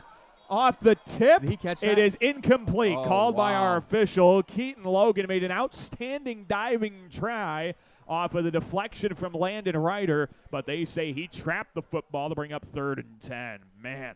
Wow, that was really close. We couldn't see it because the back was kind of towards us, but the official from the side that actually could see it, he got the came angle right in, and the guy in the back was totally confused. He didn't know what to call because he wasn't expecting it either. No, I didn't think anybody had a chance on that deflection except maybe an Eagle defender, but yeah, Logan gave himself a chance. Didn't haul it in, but excellent effort. It's 3rd down and 10 now for the Jays, though. They got to try and convert here in the red zone. Play action, a bit of a broken play as Kraft runs into Spangler on the deep drop. Throws right seam. It's picked off at the 5-yard line. No. Yes, it is. It is picked off by the Eagles. From the 5-yard line, Lawton-Bronson will have 1st down and 10 as they force a turnover against Gehlen Catholic. Yeah, that's not what you wanted. The quarterback, running back ran into each other there. A little bit of confusion there on the play action stuff, and then I think it just kind of threw Connor off, and he put it up for grabs. I suppose it's not the worst thing. It's better than taking a sack. We got another Eagle down. It's the Eagle who made the interception, and unfortunately the jerseys are not conducive to being able to quickly identify him. But Lawton-Bronson will have 1st down and 10. They're going to spot this ball at the Eagle 4-yard line. So, yeah, if you're Lawton-Bronson, you get the football back. That's great and all, but, man, you start at your own 4, and your offense has been stagnant pretty much the entire night. And what do I have for total offense at this point? I've got 35 yards of total offense for Lawton-Bronson. I don't even want to try adding up what Gehlen Catholic's got at this point. Well, Gehlen probably has 5 or 6 plays at least of that. Oh, yeah, easily. So, the first touchdown, and Aiden had a nice one. Your other touchdown here, your last touchdown by Cale Pearson. So they've got well more. They've got a handful of plays that are worth a night's full of what the Eagles have right now. Well, Lawton-Bronson getting that defender off of the field. He's not putting anything on that. That is so tough to see. He made a great play on the ball. On a poorly thrown ball by Connor Kraft. He'll tell you that as well. I'm not trying to put words into his mouth. Connor will come back to the sideline and say, yeah, coach, probably should have just threw that one out of bounds. He might just say it was a punt. Oh, yeah, there you go. It's an arm punt. Yeah, I mean, I've heard about those. You couldn't punt it down there with your foot like that, so you just throw it up to the other team and catch it at the 5. Hey, it works. Yeah. That's a coffin corner arm punt if I've ever seen one. Absolutely. Yeah, I love the arm punt. I love those weird things about football. But he'll say that. And whether or not he means it, I guess, is up for you to decide. Yeah, when you're up 28-0, you can get away with a couple more of those. Yeah, exactly. But here's 1st and 10 for Lawton-Bronson. 4:45 to go before halftime. Still plenty of time to get down the field. They do have a couple of timeouts as well. As Braden Heiss lines up in the gun, he's got 2 receivers right. He gives it to his back around the right side. Braden Williams meets Brandon Kengler, who brings him down for no gain. Back at the 4-yard line, it'll set up 2nd down and 10. Yeah, and Gangler's back. I think he was a little banged up last week, if I remember listening to the coach's show last week, and said that he had an ankle, and they just didn't think that it was best for him to go. So it's good to see him out there. You know, he's a senior, and getting those opportunities to get back on the field, because you only get so many of them. Absolutely, yeah. And with the new changes to high school football, at least down in the lower levels, you only get 8 regular season games. You get a playoff game potentially. Here's a short pass left side. It is caught out there in the flats. Looks like Leighton Olson might have been the target, and it was. Olson gets down to the 9-yard line, gain of 5, and it'll be now a 3rd down and 5. And they've been here quite a bit. And the first drive, Gehlen had a couple mistakes, jumped off sides a couple times, but since then they haven't gotten much past the 3rd and 5. Ivan Smith was that receiver, by the way. I'll correct myself there. 3rd and 5. Pressure. Dropping to throw. Heiss takes a shot over the middle, and a great grab across the 25. What a throw and what a catch. And able to hang on to it across the 30 is Ivan Smith once again. Great reception by Smith on that pass over the seam. It'll be 1st down for the Eagles up to the 30. Yeah, that was. They just laid it out there. They had pressure. There was no safety in the middle, and put it out there and just had your guy go make a play, and he did. Yeah, Ivan Smith, back-to-back receptions. He's starting to get something rolling on the offensive side, especially through the air. 1st and 10 for the Eagles from the 30. The give goes to Braden Williams, dancing across the pile. Ball's on the floor, and the Eagles have the football at the 28-yard line. An offensive lineman was right there to pick it up. It'll be 2nd down and a dozen now for Lawton-Bronson. I think that would be Oliver Denny, I believe, who dove on the football. Yeah, the big guy with the ball, you don't see it very often, and they want their name mentioned when they Yes, do get they that do. opportunity. Absolutely, yeah. I recover that fumble. I gotta get the name out there. Yeah, those offensive linemen, the most thankless job in all of sports. Here's 2nd and a dozen. Dropping to throw. Heiss pump fakes, rolls left, chucks it deep toward the sideline. It's picked off. Keaton Bonderson then fumbled the interception. It is near sideline of the 40. The Eagles picked it back up. Keaton Bonderson picked off the football. He then fumbled it on his run back. It was picked up by Eli Stadsfold. Lawton-Bronson's going to have 1st and 10 after that at the 40. What a play by Smith. You know, Bonderson goes up and makes a nice play. Smith never quit on it and comes back and punched it out. Just so happened to punch it right back to one of his teammates. 1st and 10 now for the Eagles at the 40. After all of that, they gained a dozen yards. Heiss throws the screen pass right side, breaking a tackle. Caleb Garnett trying to bounce offside the numbers, 40, 45, and wrestled out of bounds at the 46-yard line. Goes Caleb Garnett. It'll be 2nd down and 4. Yeah, as we approach the 2 minutes here, they get to right about the 50-yard line. I mean, yeah, it's pretty comfortable right now if you're a Gehlen Jay, but the last thing you want is to give them confidence going in, and then they get the ball. And they do. Yeah, Lawton-Bronson's going to receive the second half kickoff. The last thing you wanted them to do is get 2 possessions for the price of 1. 2nd down and 4 here for the Eagles from their own 46-yard line. Dropping back to throw. Heiss throws over the middle, and it's picked off from behind, but this is going to be coming back for defensive pass interference. Bonderson has the interception. He takes the right sideline. This will all be for naught as he gets out of bounds. Yeah, that was textbook defensive pass interference over the middle. I don't think the Jays can hide that at all. Lawton-Bronson will get a 1st down after that. Yeah, he had some guys on his arms, and it wasn't going to happen. They are conversing about it, but I don't think it's going to be much of a conversation. If this one is not a defensive pass interference on the Jays, I think Lawton-Bronson would have rights for very big frustration, and it is a pass interference on the Jays. So Keaton Bonderson has another interception return taken away, this one by a penalty, and now, let's see, 15 yards is going to move the Eagles up to the Gehlen 39-yard line. I believe, anyway. Got to get the football out there first. Yep, football and the chains. They didn't have the right original spot. So, 4 plus 11. Yeah, it should be up to the 39-yard line. They're making sure it's measured out properly on the defensive pass interference. There we go. First down and 10 at the Gehlen Catholic 39. Defensive pass interference. There have been a handful of penalties here for Gehlen Catholic tonight. They jumped a couple of times on the defensive line, and now they committed defensive pass interference as well. First and 10 for the Eagles now. Gehlen Catholic 39-yard line. As our officials get back into place.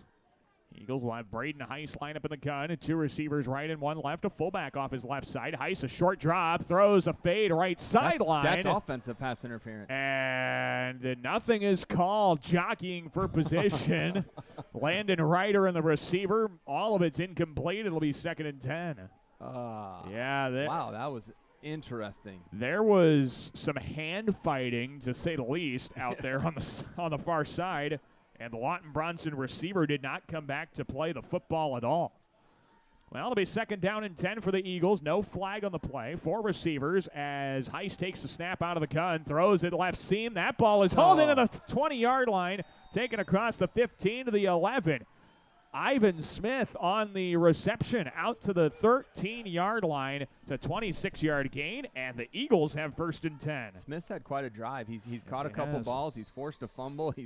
He's made some big plays here, and you know, he looks like he's got a little momentum for him. 1 minute, well. Yeah, we're going to get a timeout That's clock. a timeout clock. I don't like it when they do that. Yeah, I'm not a fan either. But a timeout called by Gehlen Catholic. It's 28-0 Jays on top of Lawton-Bronson. We're back with more Gehlen football after this here on KLEM. A home is a safe place to be, a roof over your head, and 4 walls to keep out the heat and cold. It's a child's laughter, a mother's song, and a father's strength. It's where we go for comfort and to share joy. It's your first school and your first church. It's where memories are shared. Hi, this is Julie Hurt, your Century 21 ProLink real estate agent. Whatever a home means to you, I am here to help you find the home you are looking for. Call 540-7757 and let me, Julie Hurt, help you make a house your new home. This is Jeremy Schindler, head coach for the Gehlen Catholic football team. You're listening to Jays football on 1410 AM, 96.9 FM, KLEM. And we welcome you back to Jim Lorenzen Field at Lamar's Community Stadium. Minute 39 to go here in the first half. Gehlen Catholic leads Lawton-Bronson by a score of 28-9. Jays coming out of their 2nd of 3 timeouts. Eagles have 1st and 10 of the Gehlen 13. Heiss drops to throw, passes behind his target, Ivan Smith, and incomplete. Might have been some miscommunication there as to who was supposed to go where. The incompletion brings up 2nd and 10. Yeah, something was a little bit off there for them. It almost looked like the quarterback thought he was going to either sit or go out. Right. And good thing he didn't throw it to the inside, because I think Keaton Bonderson might have taken that one to the house. That would have been his 3rd interception of the drive, with only one of them counting, but it only counts because he fumbled it afterwards. Dropping a throw. Heiss has all kinds of pressure. Throws right sideline. That screen pass is trapped. Incomplete. It'll be 3rd down and 10. Yeah, we saw that one from up here, that trap on the far sideline. And that's hard for a quarterback, especially a young quarterback, to fake one way and then turn your body all the way back around to get enough on that. But they tried it. It just wasn't there. To get enough on it and then to stare down a guy in your face trying to bat the pass away. That doesn't make anything easier either. No. Here's 3rd and 10 for Lawton-Bronson from the Gehlen 13-yard line. Still, I guess, having some issues with the football being dry enough, so they're making sure that gets dried up before this play. 3rd down and 10. Lawton-Bronson with a spread look. 4 receivers, 2 on either side. Out of the gun. They motion the back out of the backfield. Looking to throw to the flat right sideline. That one's behind Braden Williams and incomplete. Both the defender and the receiver got hands on the football. But the incompletion will set up 4th down and 10. Brandon Gehlen was all over that, went just over as I'm sure he's going to say, that ankle just didn't let me get up quite as high as I wanted to get that pick. But it was close, and it brings up a 4th down, and Lawton needs this in a major way if they want to make it competitive in the second half. Yeah, it's going to be really uphill sled. It already is uphill sledding, but it's going to be even bigger uphill sledding if they can't get it here. 4th and 10 from the 13. Gehlen brings a big blitz. Heist takes a shot as he throws to the end zone, and that pass is batted away. Landon Ryder gets in between the pass and the target. It's a turnover on downs, and Gehlen will start at their own 13 with 1:20 left in the half. With the pressure Galen's been putting on, it allows their defensive backs just to sit back there, and Landon Ryder just sat there and waited for the ball to come his way. When he had a chance, he went up and got it. We'll see what Coach does here. Probably just go to halftime, I would assume. I would think so too. I mean, I don't think he'd want to really try and risk anything extra. But a long run might change that. That's true. Yeah, we'll see if Aiden's got something up his sleeve. Kraft gives it to Aiden Spangler. Right sideline, a lot of green to the 15 to the 20, juking to the right seam. He's tackled down to the 21-yard line. It's a pickup of 8. It'll be 2nd and 2. Yeah, it doesn't look like they're really hurrying too fast. I kind of figured with 1:05 in a 4-score game, you don't want to do anything too ridiculous at this point. They're still going to run some, though. Yeah, they will. 2nd down and 3, 55 seconds left in the half. Kraft under center. This is a single back look. Oh, he fakes the give to Spangler. Kraft takes a shot deep over the middle for Keaton Bonderson. Reached out, hit his hands, and he couldn't haul it in. Incomplete pass over the middle. Maybe a foot less on it, and Kraft would be into the end zone. Instead, it's 3rd and 3. Oh, man, that was so close. And I almost think Keaton slowed down a little bit because I don't know if he thought Connor could get it there. But he out-threw him, and it was a great play call on 2nd and short. Clock stops now with 46 seconds left in the half. I formation look for Kraft. He gives it to Spangler on 3rd and 3. Right seam, and he stood up at the 20. It's going to bring up 4th down and 3. Does Lawton-Bronson call a timeout here? And I would think so, too. They've got 2 remaining. Make them punt it.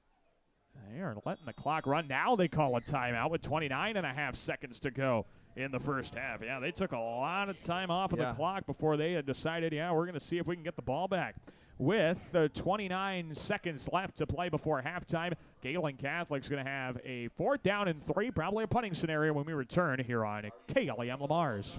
Make sure your life runs smoothly with an upgraded internet package from Premier Communications, connecting you with the internet speed and television access package that best fits your wants and needs. Premier Communications is happy to support our area coaches, athletes, and the parents who support them. Have a great season.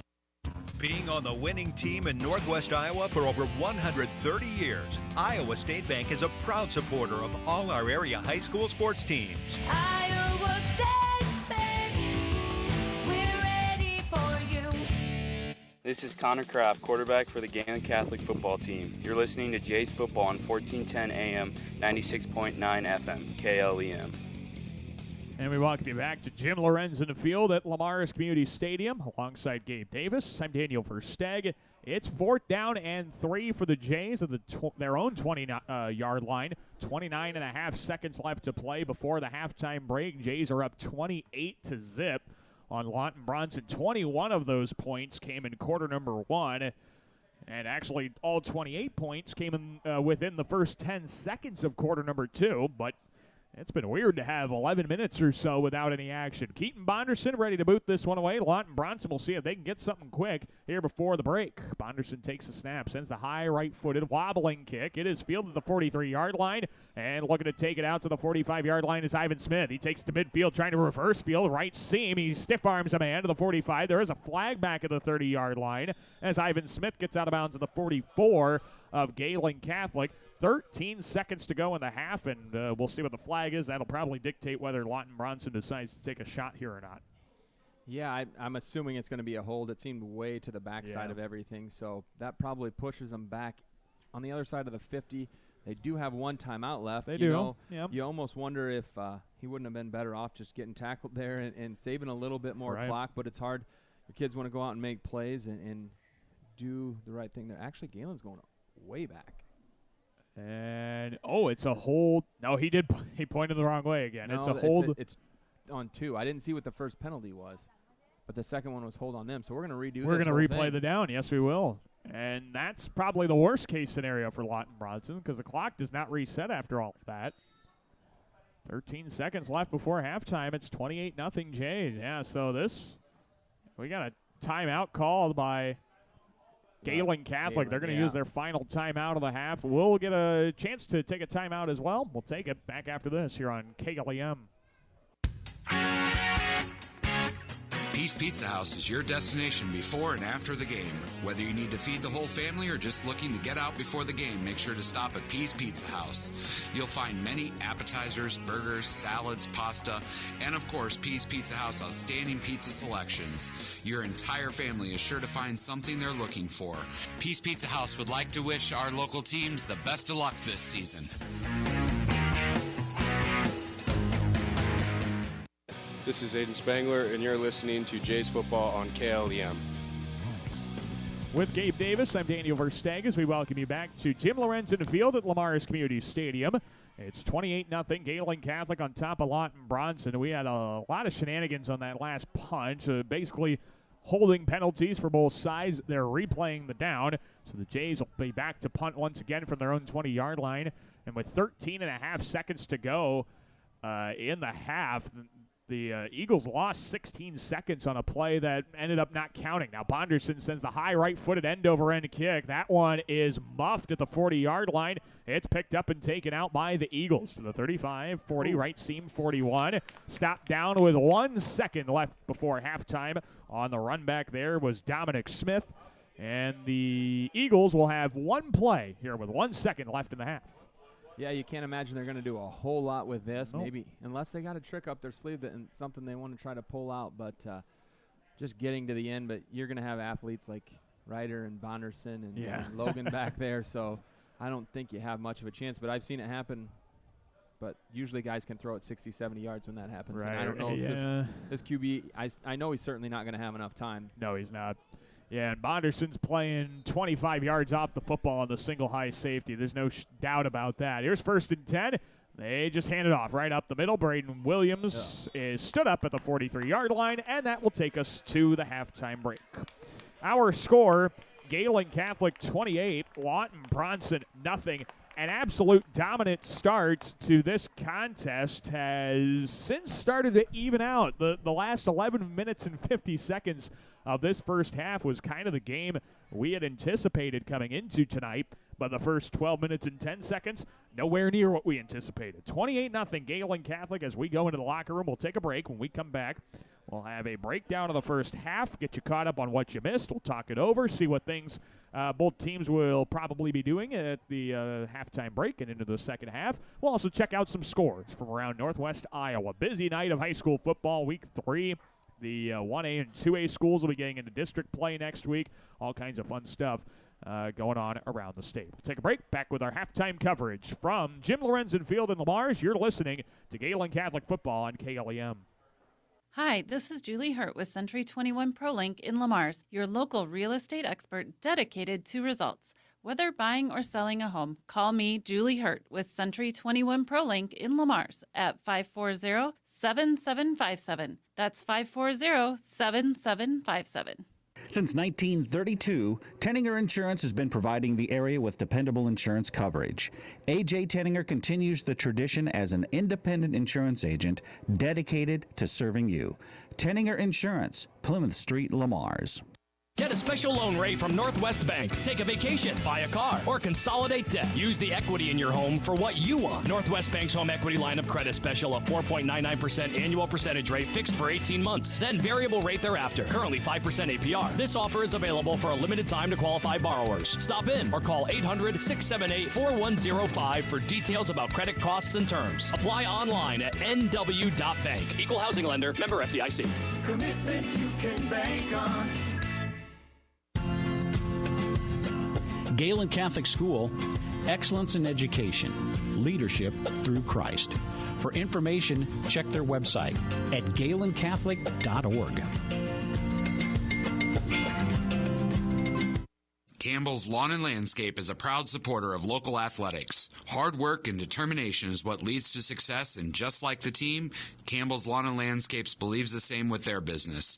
Give them a call today at 540-5434. Success is born of skill and team. Like the teams playing, CNOS has combined award-winning skill and teamwork into the premier medical facility in the region. For the areas of joint, bone, muscle, nerve, and brain are treated with the skills of comprehensive care from a team of highly trained experts. And CNOS takes care of many of the student athletes in Siouxland. CNOS is proud to bring you this game. Go to cnos.net to learn more. Connected Electric South is your electrical headquarters for residential, commercial, and agriculture. Call for a free quote today at 546-5062. Call Connected Electric South for all your electrical needs. 546-5062. Who has time to sit and wait and wait and wait to wash your car? Head on over to Easy Clean Car Wash. With Easy Clean's state-of-the-art technology, you'll be in and out in just minutes with the shine that'll make people talk. Washes start at just $7, or you can buy a gift card where you receive the 6th wash free. Or how about washing it every day with an annual pass? Satisfaction is guaranteed at Easy Clean Car Wash, just east of High V on 12th Street in Lamar's. That's Easy Clean Car Wash, making it easy. Klein Insulation can provide you with a complete insulation system for your attic, crawl spaces, and foundation walls. Call Kyle with Klein Insulation at 540-5691. That's 540-5691. Colbeck Incorporated is proud to support local high school athletics. They encourage you to play hard and play smart and always show good sportsmanship. Best of luck from your friends, Brian, Kevin, and Wayne Colbeck. This is Keaton Vonderson, wide receiver for the Gehlen Catholic football team. You're listening to Jays football on 1410 AM, 96.9 FM, KLEM. We welcome you back here to Jim Lorenzen Field at Lamar's Community Stadium.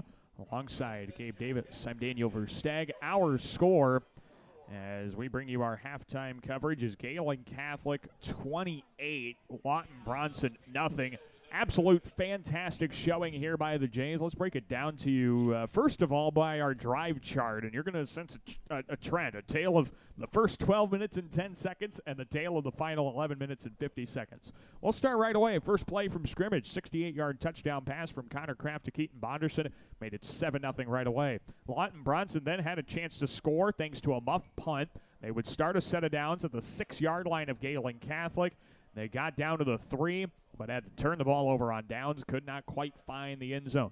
Gehlen Catholic then responded, started from their own 3, go 11-play, 97-yard drive in 4 minutes. And Aiden Spangler caps off the touchdown caps off the drive with a 5-yard touchdown run. It was 14-0. Lawton-Bronson then goes 3 and out. Gehlen Catholic gets the football back after a 56-yard run by Spangler.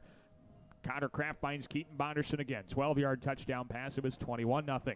Jays then blocked a punt. Lawton-Bronson just really having trouble in the first quarter. Jays got it at their Lawton-Bronson 43. 2 plays later, Cale Pearson was into the end zone on a 39-yard touchdown run. That made it 28-0.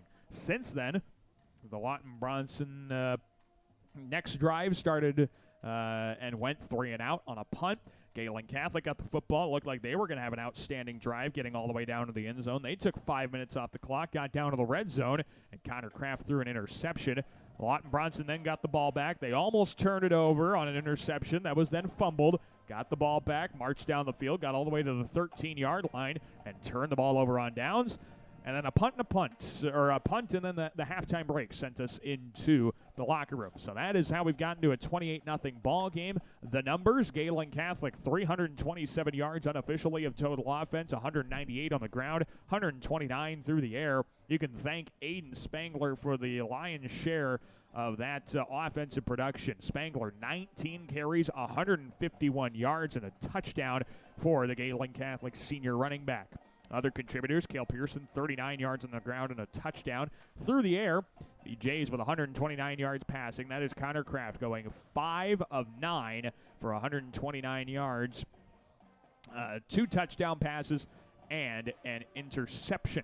The touchdown pass is going to Keaton Bonderson. 3 catches for 90 yards and 2 scores. Ryan Augustine, 2 catches for 39 yards. For Lawton-Bronson, 93 yards of total offense. That is 91 through the air and 2 on the ground. The bulk of that offense production actually came on the last Lawton-Bronson drive.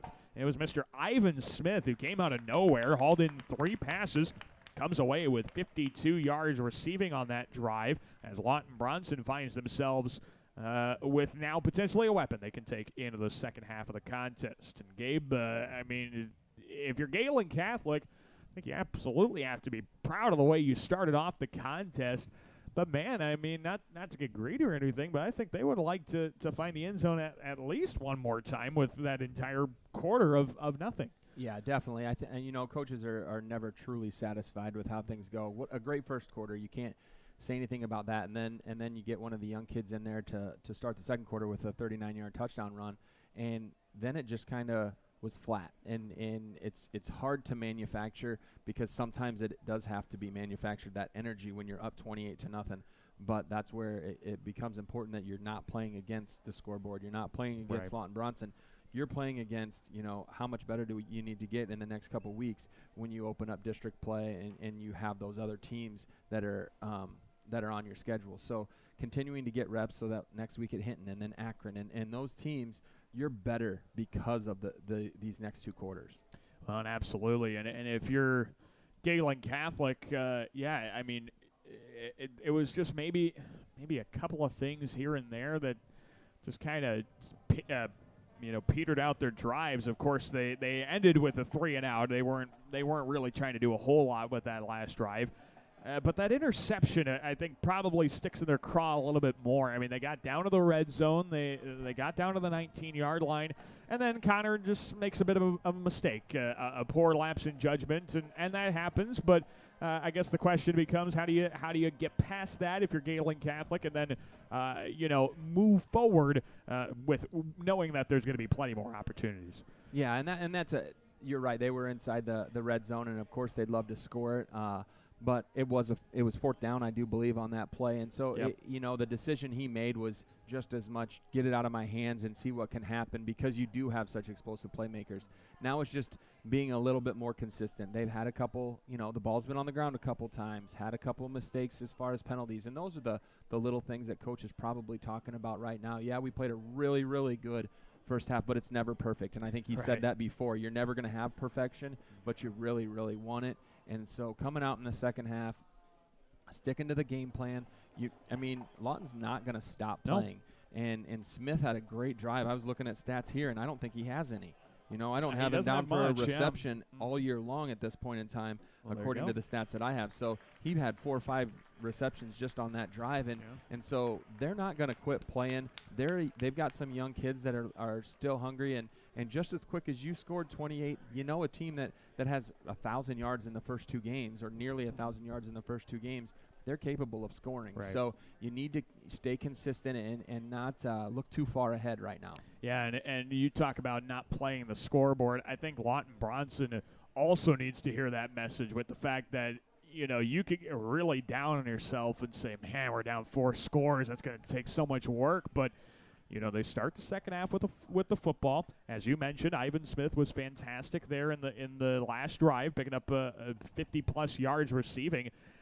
I think if you're Lawton-Bronson, you got to feel somewhat good about how you finished the first half. Obviously not content, and there's still a lot of work to be done here in tonight's contest. Yeah, 24 minutes of high school football left in the game tonight, and it takes. We saw Gehlen score on one play. We saw Gehlen score on a long run, and then a couple plays down here in the end zone, and then another. So really, they have had one big drive, but they've had some quick drives too. Right.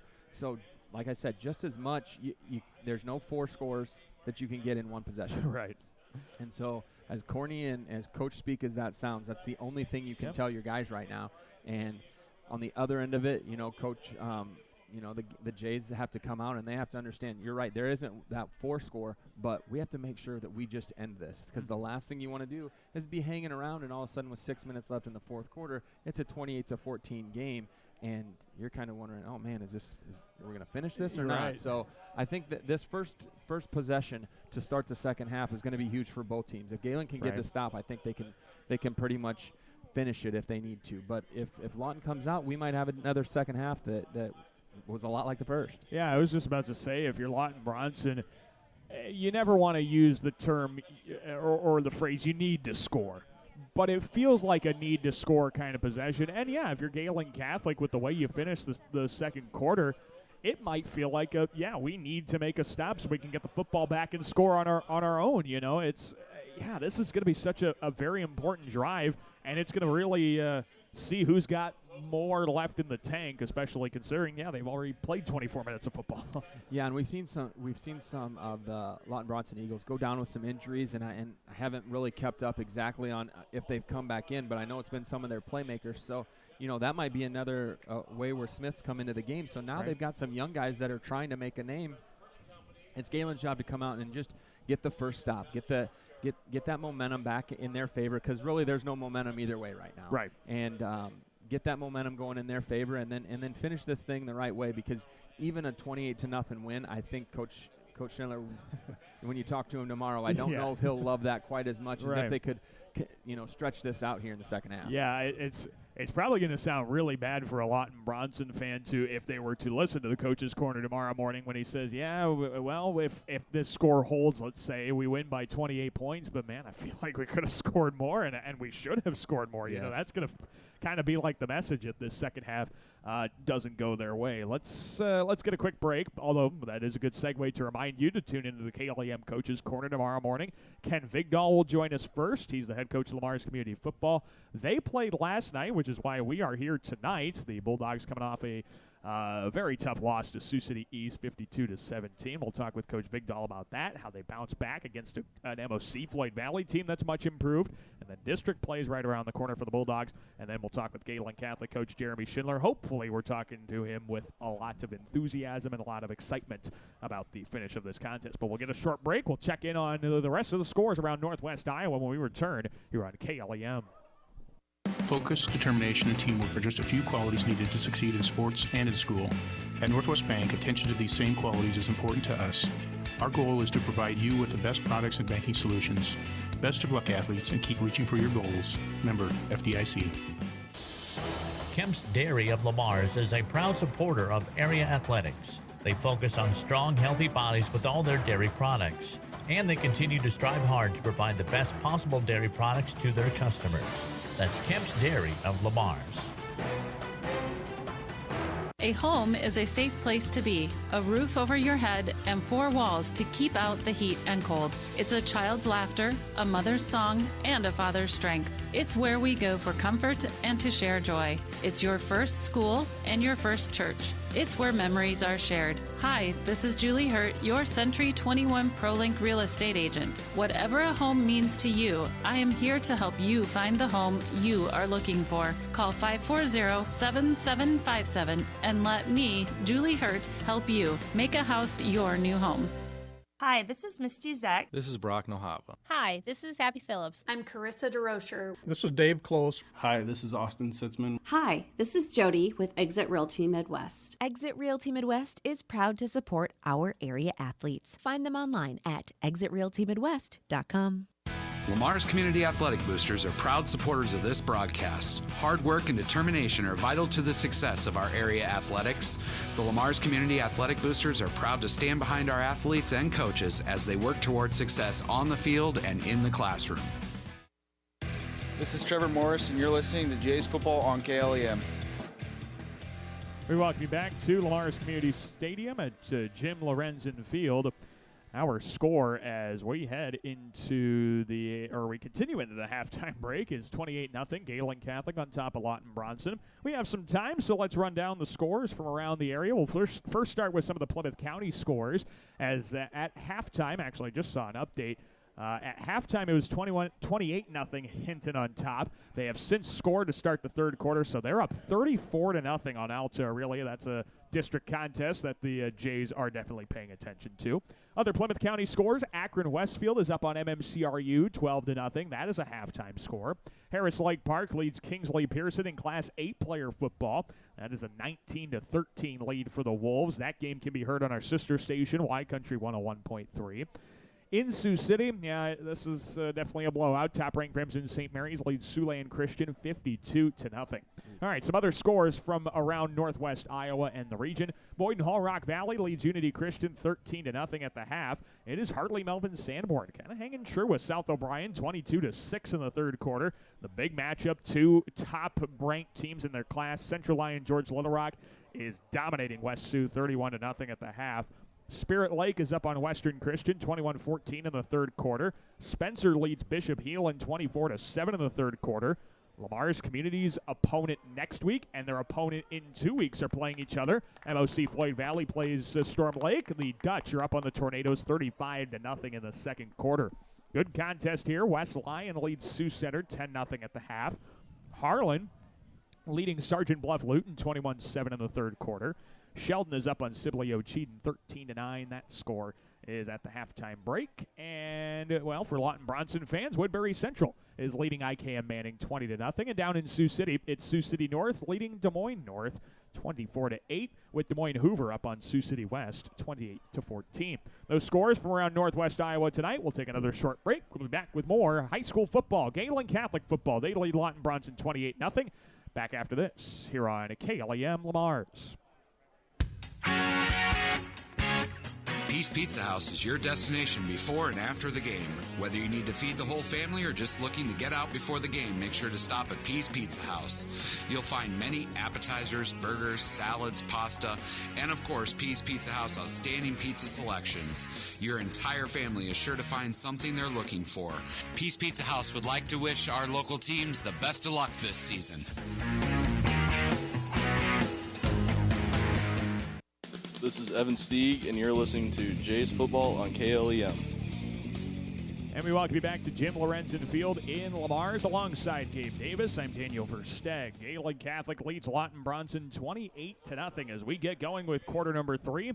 Lawton-Bronson will receive the second half kickoff to start this second half. And as we talked about in the halftime break, yeah, this is going to be crucial for Lawton-Bronson to take this kickoff, get some good field position, and see if they can put some points on the board. Gehlen Catholic would love a stop here. Keaton Logan sends a high right-footed end-over-end boot. Lawton-Bronson fumbles the kickoff, but it's taken up and fielded back from the 20 to the 25. It's Ivan Smith on the return to the 27-yard line, and that's where Lawton-Bronson will start. They'll first and 10 of the 27.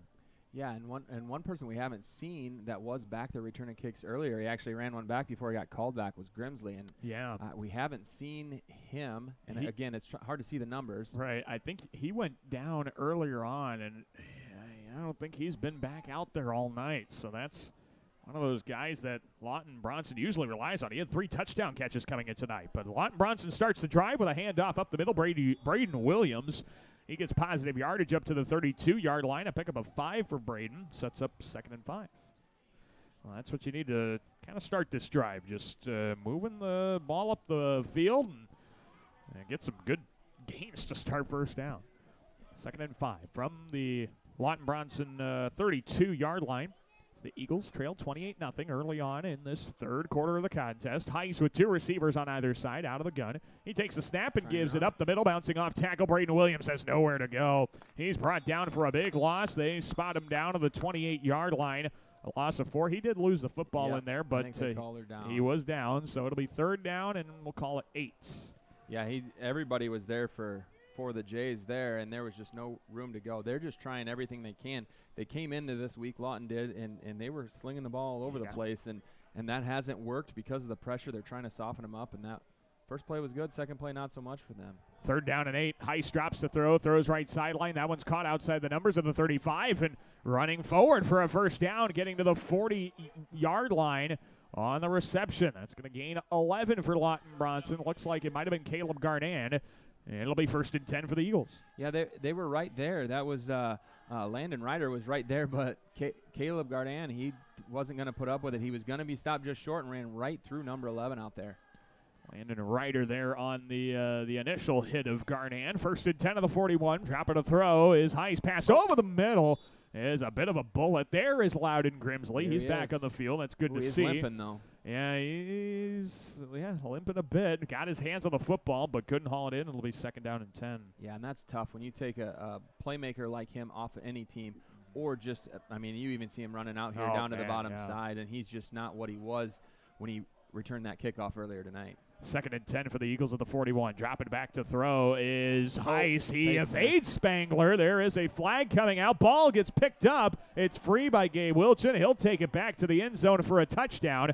But as you called there earlier, it's going to be a face mask here on the reach by Aiden Spangler. He was trying to bring down Braden Heiss. So for the moment, we have a score, but I think that moment will be very fleeting. Yep. He just reached out, and I think he was just trying to grab the ball or grab an arm or get any piece of him, and he just got the one piece you can't grab onto, and that's a face mask. And then it got popped out by another Jay, but it did not matter. That'll come back. Yeah, unfortunately there for Gabe Wilchin. He enjoyed the run back for the moment, but, yeah, he knows this one's coming back as well. Gabe Wilchin, an outstanding athlete, the junior, baseball player, basketball player. I think he runs some track as well. And that's the nice thing of it. I mean, I love all high school sports, but it's really cool to see the small schools and you see athletes play 4 sports and they're in everything and they're so athletic, and it really is fun to see them get to really shine in so many stages like that. Well, and it comes down to those situations, it's much more than playing for yourself. It's playing for, the team that you're with, the guys that you grow up with, playing on your travel groups and playing out at Little League and doing those things. You just enjoy being around them, and that's because you're around them all the time. And this is going to be a 15-yard face mask penalty. Lawton-Bronson's going to get a first down off of this, and now they are in Gehlen Catholic territory at the J44-yard line.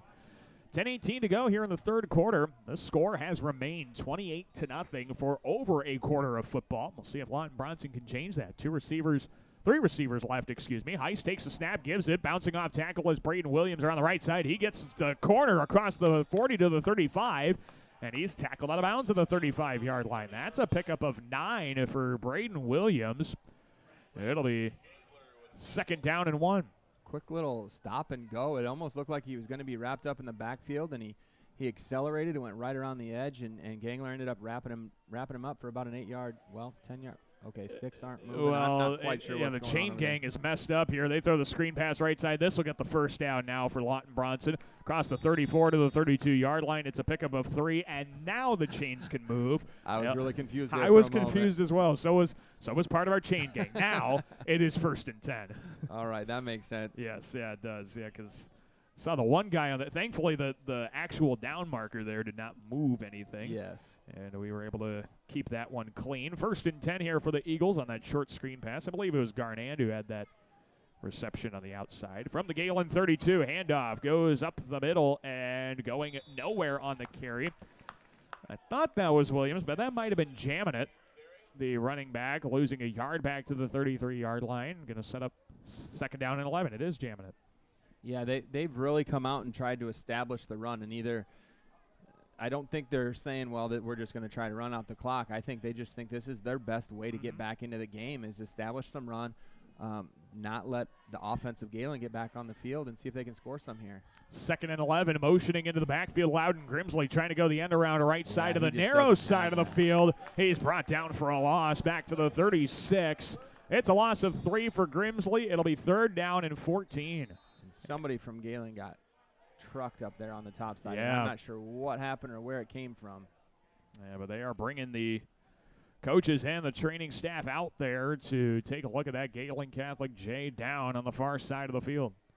Is that Brandon Gangler again? Oh, I hope not. Looks like it is. I think it might be, though.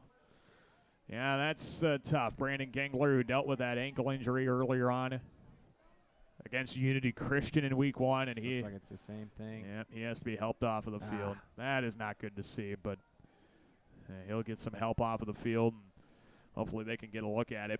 It is 9:04 to play here in the third quarter. Gehlen Catholic on top of Lawton-Bronson, 28-0. As they get him off the field, we'll take a quick break. Back after this on KLEM. Hummer's Lawn Care Service will provide you with the services needed for the best-looking lawn in your neighborhood. Is it thatching, fertilizer, or simple maintaining of your freshly cut grass? Call Hummer's Lawn Care at 546-4087.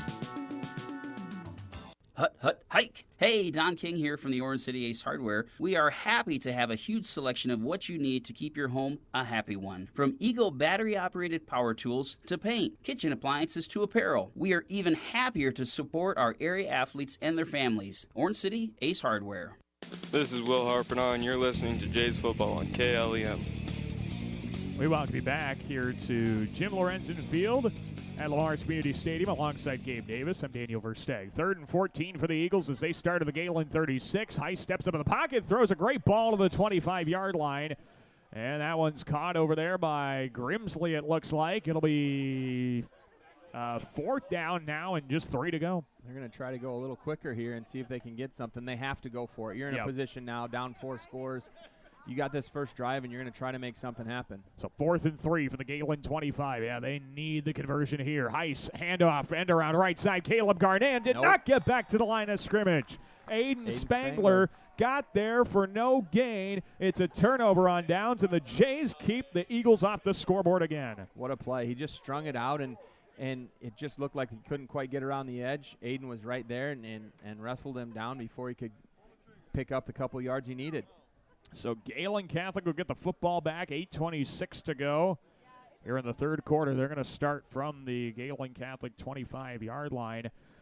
So 1st and 10 here for the Jays, and now they are going to be trying to score here. They want to get back into the end zone here again in the second half. Kraft fakes the give to the fullback. Handoff around the right side. It's Aiden Spangler. And Spangler gets some positive yardage to the 27-yard line. A pickup of 2 will set up 2nd and 8. Yeah, it's crazy. They just have 2 guys committed to Keaton Bonderson out here, and they're not stopping that. No. They're going to keep doing it, and you know the time they don't, they're going to end up getting probably beat on something. But they have 2 guys fully committed. It looks like Leighton Olson and Caleb Garnett, corner and safety, their eyes are on him every time. 2nd and 8. Kraft with a handoff left side. Spangler gets across the 30 to the 31, 32 as he drags a defender and gets brought down. Picks up 5 to set up 3rd and 3. And, you know, to that point, Gabe, talking with Coach Schindler leading up to the season, that's where he felt really pleased with the weapons he had on the outside because, yeah, they focus Keaton a lot. But now you see Aiden Spangler stepping up on the ground. Yeah, Aiden Spangler going through the middle. We've seen some rollouts where the safety's not able to come down because he's worried about Bonderson, and so now Augustine's getting catches over the middle. Those things are huge, and then Cole McCarty out of the backfield. It's been a team effort. 3rd and 3. Kraft with a 5-step drop out of the I formation look. He throws right sideline, caught by Keaton Bonderson. Right numbers, tackled across the 37 to the 38. Bonderson picks up 6 on the short route. It's 1st and 10. Speed kills. You can't get up too close to him because he'll run by you. So it never. You just can't win out here. No. Yeah, you really are in a lose-lose type scenario if you're trying to guard Keaton Bonderson on the outside. Now they have to really rotate the defense to just try and figure out where he is. Here's Kraft, I formation. Right side, they go to Spangler again. Across the 40, outside the seam to the 42-yard line. It's a pickup of 4 for Spangler. Sets up 2nd and 6. Yeah, good counter. In the first quarter, it looked like he kind of jumped outside on those a couple times. Lawton-Bronson's been better at keeping that inside. Aiden Spangler coming out, looking like he's going to get worked on a little bit, maybe a little stung. He's run hard, and he's had a lot of nice plays offensively and defensively.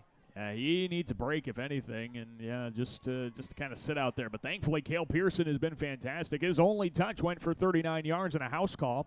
See if he gets the ball here. 2nd and 6. There is Pearson with a handoff around the left side. He breaks free across the 45 to midfield, gets outside the seam. There's a flag back in the fracas as Pearson gets across the 40 to the 38-yard line of Lawton-Bronson. Oh, no. And now Pearson comes up limping as well, but this flag back at the original line of scrimmage will move the Jays back on what should be a hold probably. Almost certainly. Yes, it is a hold. Back at the 43, so that'll move them 10 yards from that spot. And we can move them back to the 33. It'll be 2nd and 15 probably once this gets measured out. But, yeah, Cale Pearson did come up a little bit with a limp. He's trying to stretch something out, it looks like there. And he wants to stay in the contest. I don't blame him. He's been fantastic. He almost broke that one. Well, he did break it for about 20 yards, but the penalty brought it back. 2nd down and 15 for the 33. They fake the give to the fullback. There's Pearson up the middle, but the Eagles had it sniffed out well. A lot of pressure there. Big stop for Pearson. He loses 5 back to the 28. It's going to be 3rd down and 20 now. Yeah, there's not a lot of plays on the card. We've said that before for 3rd and 20, and And the last thing you want to do is give anybody any confidence here. I mean, you are in control of the game. You don't want to make any major mistakes. You have, Spangler over here getting worked on, and they're talking to him, and so you want to make sure that you have a positive play here. Give yourself a little bit more room and let Keaton Bonderson get a punt. So 3rd and 21 probably here from the 27-yard line. Kraft takes a shot left sideline for Bonderson. He pushed off his defender and made the catch across the 35 to the 30. And Bonderson gets down to the Lawton-Bronson 26-yard line. No flag on the play. And Gehlen will have 1st and 10 deep into Lawton-Bronson territory. Well, that was interesting. He was running faster backwards than the defender was running forwards, and he gave him just a little bit of a nudge, a little bit of a shove, and just enough room. Just enough to get the separation, and just enough for the official to not see it. Yep. 1st and 10 now is Keaton Bonderson. Unofficially, 5 catches, 142 yards, and 2 touchdowns by my math up here in the booth. 1st and 10 for the Jays at the Lawton-Bronson 26-yard line. 5:18 to go in quarter number 3. 28-0 Jays. Handoff around the right side. It's Cale Pearson breaking the first tackle, dragging the second to the 25-yard line. He's down for a yard gain to the 25 of Lawton-Bronson, and it'll be 1st and 10. Yeah, he's sticking his nose in there. He just doesn't quite have the body weight and the size that Aiden Spangler had. So it'll be a little bit different type of runner, but it's also a little bit different type of guy to tackle. It'll be 2nd and 9 here for the Jays. Apologize for that. Here's Kraft, I formation, receiver on either side. Gives it left side. Pearson bounce off tackle, left numbers to the 20. He gets toward the sideline, tackled down to the 19. He picks up 6 yards on that counter left side. It'll be 3rd down, and we'll call it 3.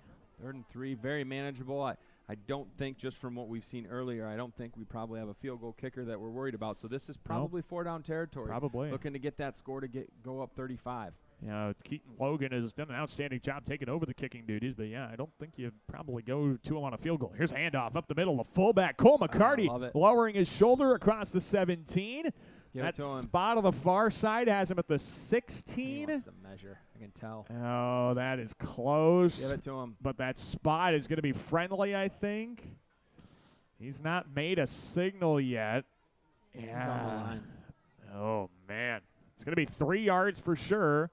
They're going to want to measure this one. Yep, they're going to stop the clock here with 3:50 to go in the 3rd. And it'll be either 4th down in inches or a 1st down for the Jays in the red zone. That was a good hard run by Mr. McCarty there. Oh, now they're not measuring. They're just giving it 4th. Oh. Interesting. Okay. 4th down and a foot. Maybe not even a foot at this rate. Jays have it basically at the down to gain. Kraft is under center. Single back in the backfield. Kraft just keeps it right up the middle, and he got well more than a foot for that.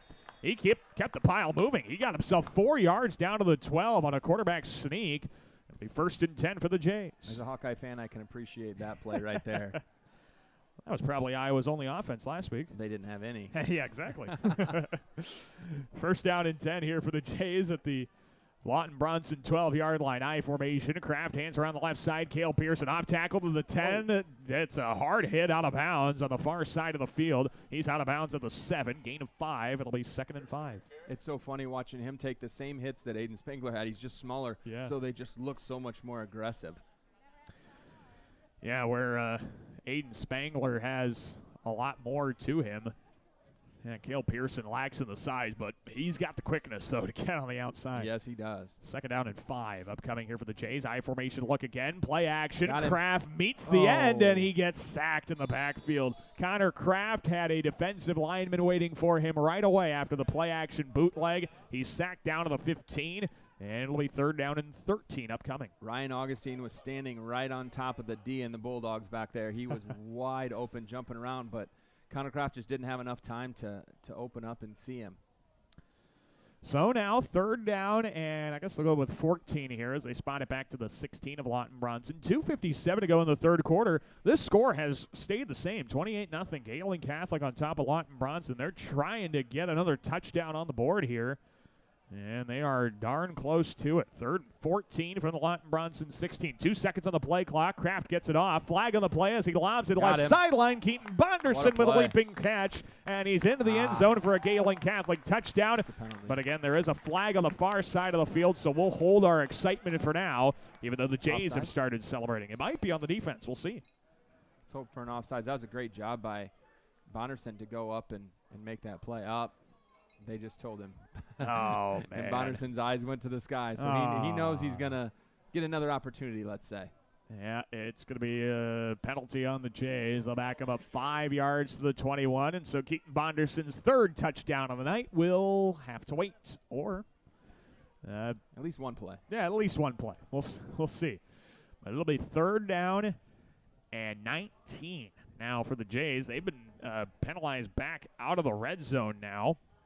Standing at the Lawton-Bronson 21-yard line with 2:36 to go in quarter number 3. 28-0 Gehlen. It's been a quick quarter here. It There's only been 2 possessions, and Galen's trying to score on their only one so far. Well, here we go. 3rd and 19. Kraft to throw. Chucks it right open. sideline. McCarty's open to the 5. He gets forward to the 2, to the 1. He's got a 1st down, but he's not in the end zone. It's a 20-yard gain. It does set up 1st down and goal from the 1 on the reception of McCarty. I thought we had a fullback touchdown. That would have been awesome. Give it to him again. Man. Let him get in there, Coach. Please, yeah, just hand it off to him and get him in. He was so darn close. 1st and goal upcoming for the Jays for the Lawton-Bronson 12-yard line after the Cole McCarty 20-yard reception. And here comes Gehlen Catholic. Well, he's not getting it up the middle here unless he puts his head down because there's a lot of bodies in there. I formation. Kraft gives it to Pearson. Stutter steps a defender, and he's into the end zone for a Gehlen Catholic touchdown. A yard score for Cale Pearson, his 2nd touchdown of the evening. And the Jays go up 5 possessions. It's 34-0 Gehlen Catholic. Yeah, and this is the most important point of the night so yes, far. It is. Yeah, we would love to see Keaton Logan put this one through. Pearson has his 2nd touchdown tonight, capping off a 14-play drive, 75 yards. It took 6 minutes and 2 seconds off of the clock. That is an absolute thing of beauty right there for the Gehlen Catholic offense. We got somebody not in there right now. So. That is correct. They're going to get the play clock started, though, as plenty of time. Hustling out there. Trevor Morris making sure he gets himself lined up on the PAT. Keaton Logan will try this. Keaton Bonderson will have the hold. 2:24 left in the 3rd quarter.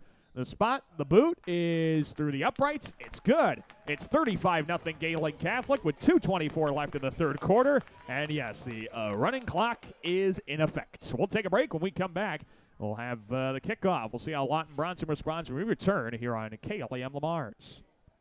Get a special loan rate from Northwest Bank. Take a vacation, buy a car, or consolidate debt. Use the equity in your home for what you want. Northwest Bank's home equity line of credit special of 4.99% annual percentage rate fixed for 18 months. Then variable rate thereafter. Currently 5% APR. This offer is available for a limited time to qualified borrowers. Stop in or call 800-678-4105 for details about credit costs and terms. Apply online at nw.bank. Equal housing lender. Member FDIC.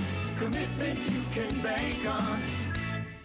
At Arnold Motor Supply in Lamar's, they understand service really does make the difference. They'll take the extra step to help you find the right part. The first time, every time. At Arnold Motor Supply, service really is the difference. We're proud to be Arnold Motor Supply. This is Ryan Augustine, and you're listening to Jays Football on KLEM. We welcome you back to Lamar's Community Stadium at Jim Lorenzen Field alongside Gabe Davis. I'm Daniel Versteg. 35-0 Gehlen Catholic on top of Lawton-Bronson. 2:24 to play in the 3rd quarter. The Jays finish off a 14-play, 75-yard drive in 6 minutes and 2 seconds. That number of plays, amount of time is a glorious sight. Cale Pearson capped it off with his 2nd touchdown run of the contest as this kickoff is fumbled by the Eagles. Having a dive on at the 22-yard line is Ivan Smith.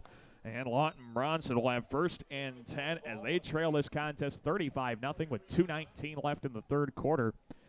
And the running clock now in effect here for the rest of this contest as long as the score remains at a 35-point gap.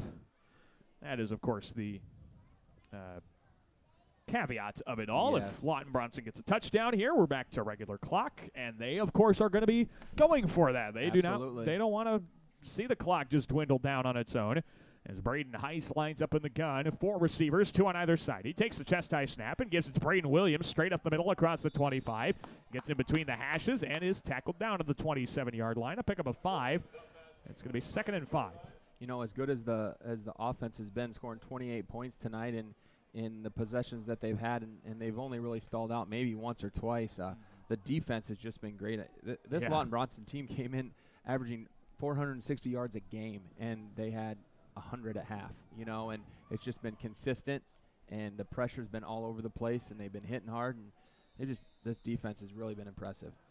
Loudon Grimsley picks up 11 to the 38-yard line, and it's made even more impressive by, you know, considering the fact that this Gehlen offense, granted they played an outstanding team last week, but they gave up 50 points and nearly 600 yards of offense. To have this performance to follow that, it just really is a testament to the work they put in here this week as a screen pass goes to the right side. Williams spins off a tackle, gets maybe back to the line of scrimmage, plus a yard. It'll be 2nd and 9.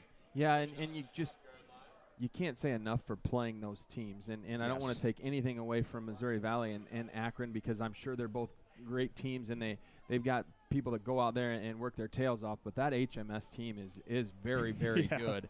And you just don't see things like them. You can't duplicate that type of stuff. No, you can't. And until you get beat by a Cooper Ebel, there's really no way to prepare for it. As Heiss scrambles out of the pocket, he throws it deep over the middle. Caleb Garnan had come back to the football, and then Heiss overthrows him by a few yards. It'll be incomplete, and 3rd and 9 upcoming. I thought for sure he was going to try to run that ball. I thought so too. He saw number 4 out there and gave it a sling and tried to Josh Allen it down there, but it just didn't quite work. Well, I think if Lawton-Bronson doesn't hurry up to the line, this may take us to the end of the quarter.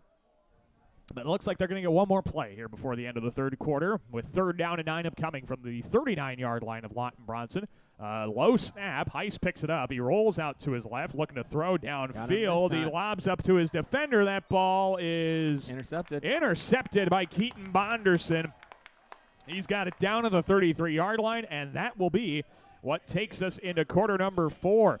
With our score, Gehlen Catholic 35, Lawton-Bronson nothing. Keaton Bonderson picks off Heiss to end the 3rd quarter.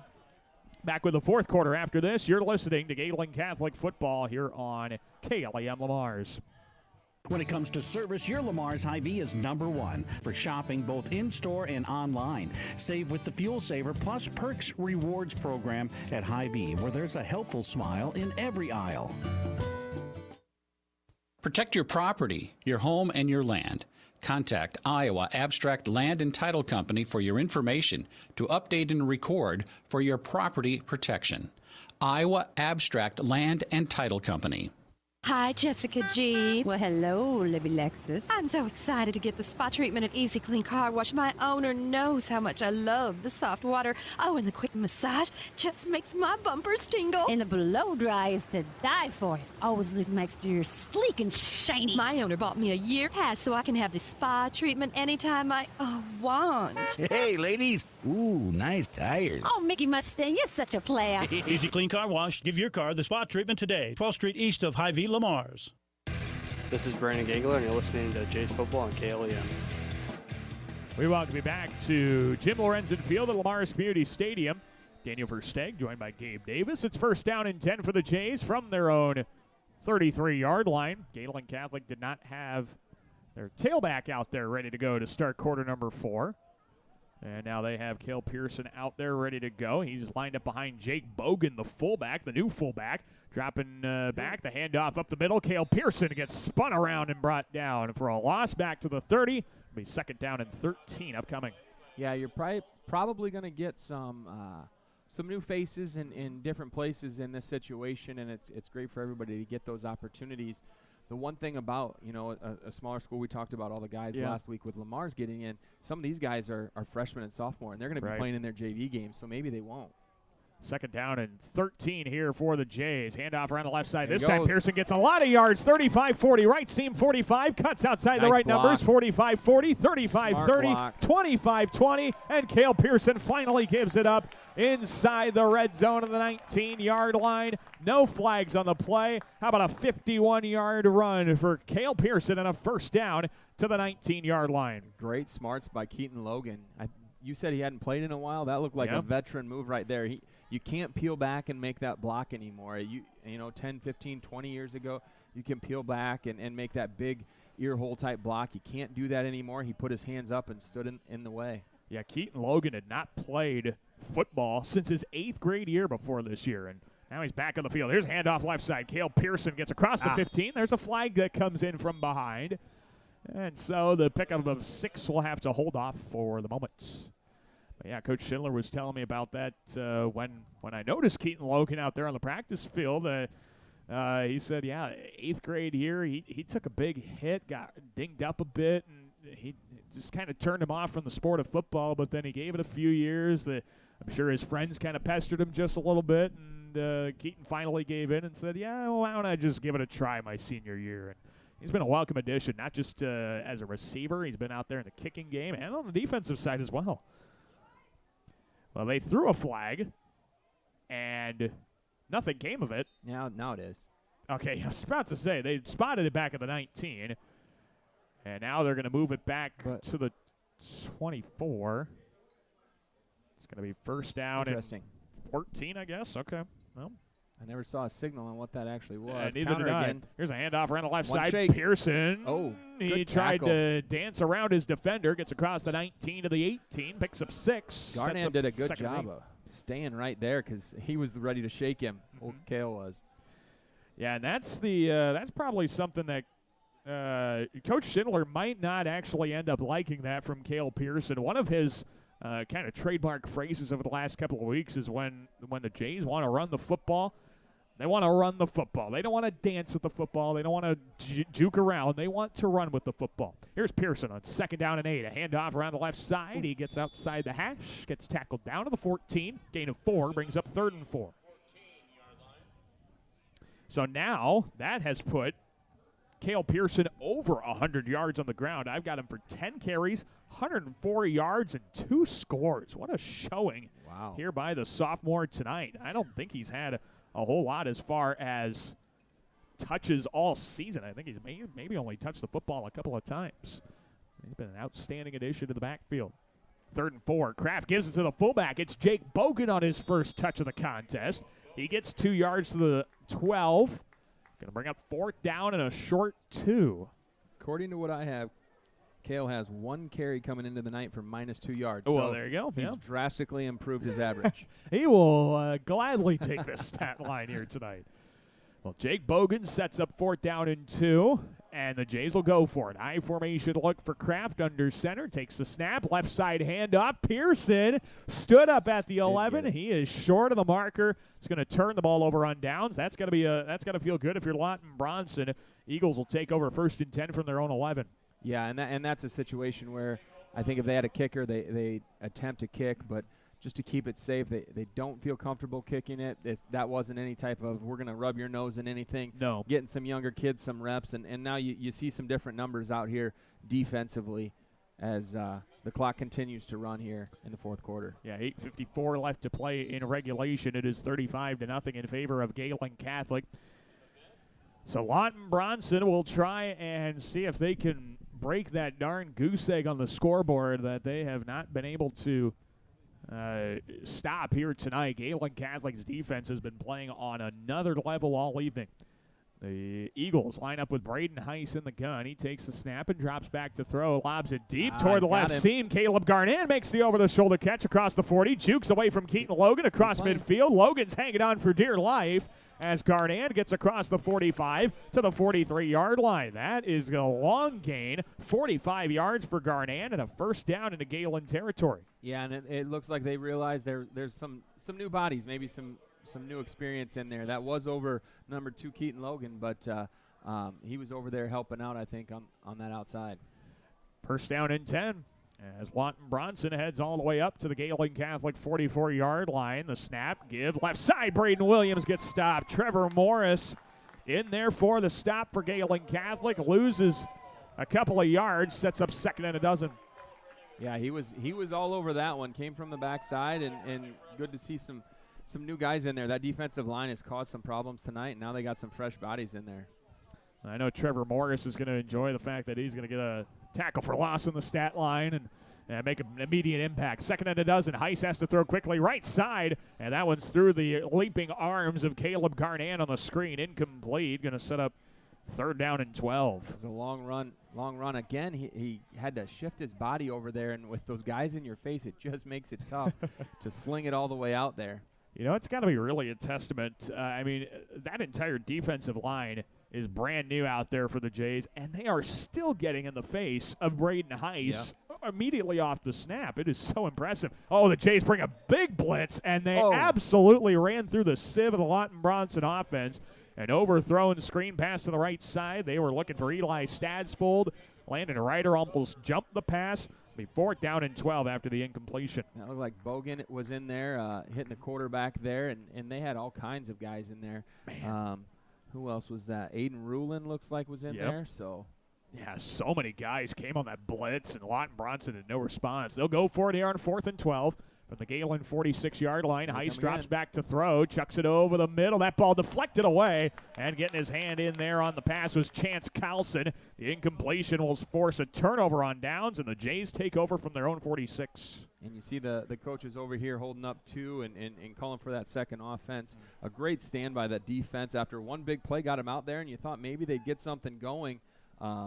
They did their part, and looks like we'll see a new quarterback possibly in here, and Alex Peters. Yeah, new quarterback here for the Jays. Alex Peters, the sophomore. He's going to take over for Connor Kraft, and this is where the reps really become valuable and will pay dividends in the long run here for the Gehlen Catholic football program. Of course, Connor Kraft is a senior. I have that wrong on my charts here. He is a senior, and so you're going to need a new quarterback next year. Might as well give Alex Peters some snaps. He takes a snap out of the I formation look, hands it left side for Cale Pearson, who goes down for a loss back to the 44-yard line. He maybe loses 3 back to the 43. It'll set up 2nd and 13.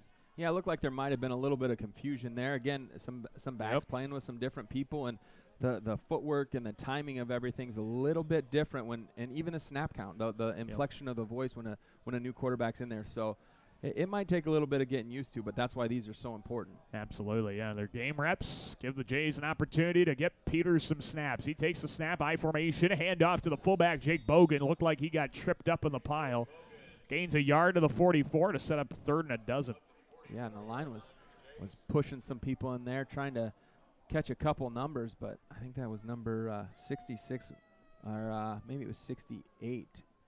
They got either Brady Dragmiller or Dylan Pecos. Brady Dragmiller maybe in there was just flattening people. So when you get your opportunity, no matter when it is and what time of the game, you want to take advantage of it. Nolan Nillis is out there on the right side as well. I know that offensive line, totally brand new.